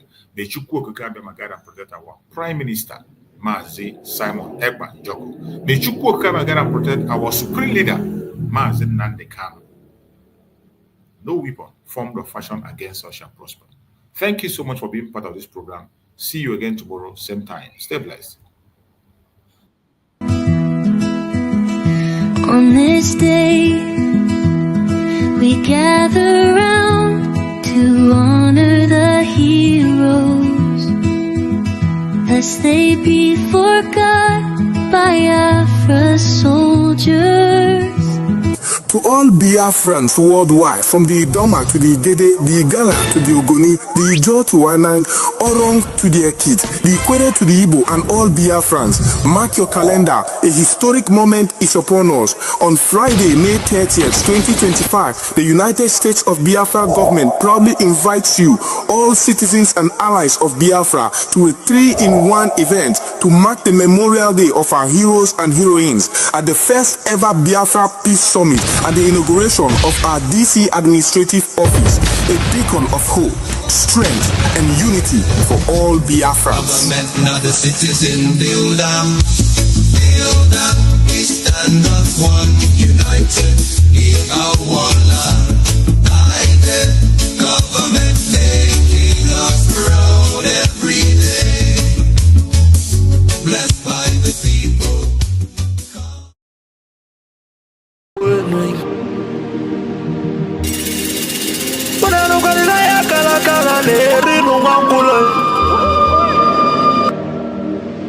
Na wana na mose vive na kiti enoi.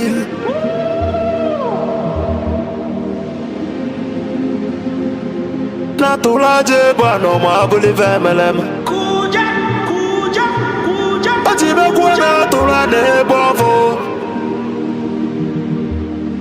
Imalugo no no godo koko do nyano be hule hule. Dani mona tunilu. Naya kalakala kwa lerinu mwangulu. Ngula matali wanso jere futa mbaka njuba diali. Mama abulezi okwenu. Nabakala kelwego nesienwe. N'ụbọchị akala kelwego n'odezi. Maka na ababa n'ụwa aralu n'unuteyi. Ụmụ Biafra kụnyenwe. Ụmụ Biafra kụnyenwe. Kwani bono no mono nezi biakenenwe. Ono nenu lila tono na nagulugu seji tono nugu banatai. Kanyi wele fobi wena tabanu banyo. Makana juko no 1 million we bofu wa mabulezi okwe. Naka ni kwata milia Ekpa waja sienyi ka kezu ezo pabule be wero tamano. Mo Biafra kuyenu. Kanyi welo fobi wena tabano banye. Makalo fobi abakama. Nala nugo noe.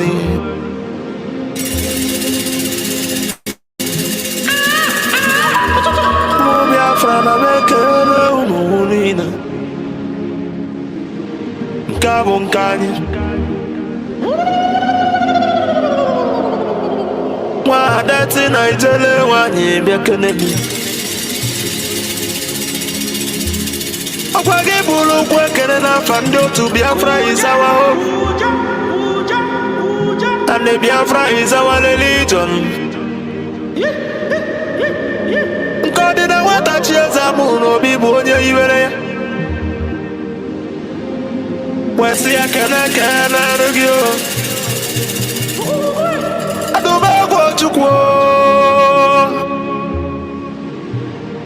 Ikemba wano Biafra land mongwem Adawune ya kala ya dike Mwafondi mojiri diebu mebide biche mele mongwem Akosikwo dogweji mali ibo nini Dogweji malo Biafra biya Dumegwo chukwu Papa gisi kene logi Filipu Efyong Akosikwa nwoke kwuloku wekusi okwu si na Biafra ekunye Na ya bụ Biafra ya tolugo wenata Unabulu na ya bụ Biafra ekuigo Noko gule nwata n'aka na ele Abagisi kene logo onye ndu Mazi Nnamdi Kanu Amadike Biafra kedebe n'olike Amadike Biafra bianu She has no jurisdiction to try me. None whatsoever. I came out of There accused from my case and cannot try my case. There are things that are happening in this country that a lot of you do not know. It is my duty to make that very, very clear to all of you today. Because the lies are too much. The lies are too much. I sent a petition to the NDC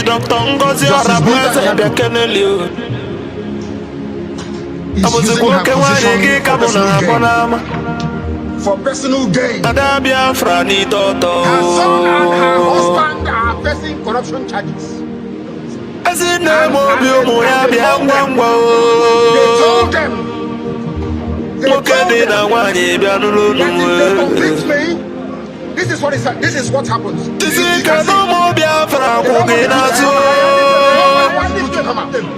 Nobody wants to do That's the problem. They sent her to my case. Biafra government nina.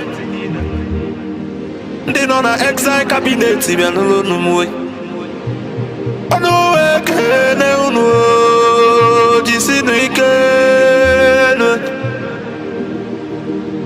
Na chukuna ndana ya agba unu ube. Baka no ya sulobe ya toka imaluge nuwe.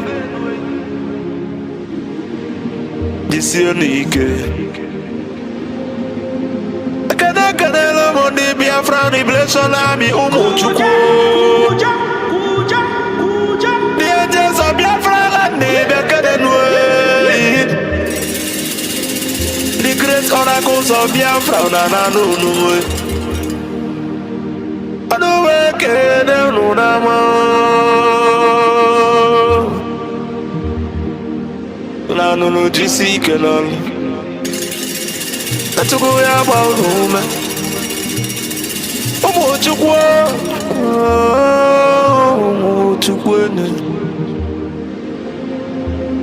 I say can the Prime Minister H.E. Mazi Simon Weba Abuzi kwa bato biyo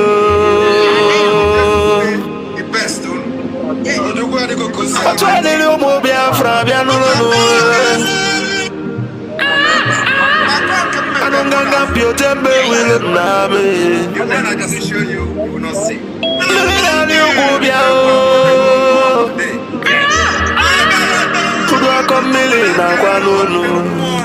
Yes.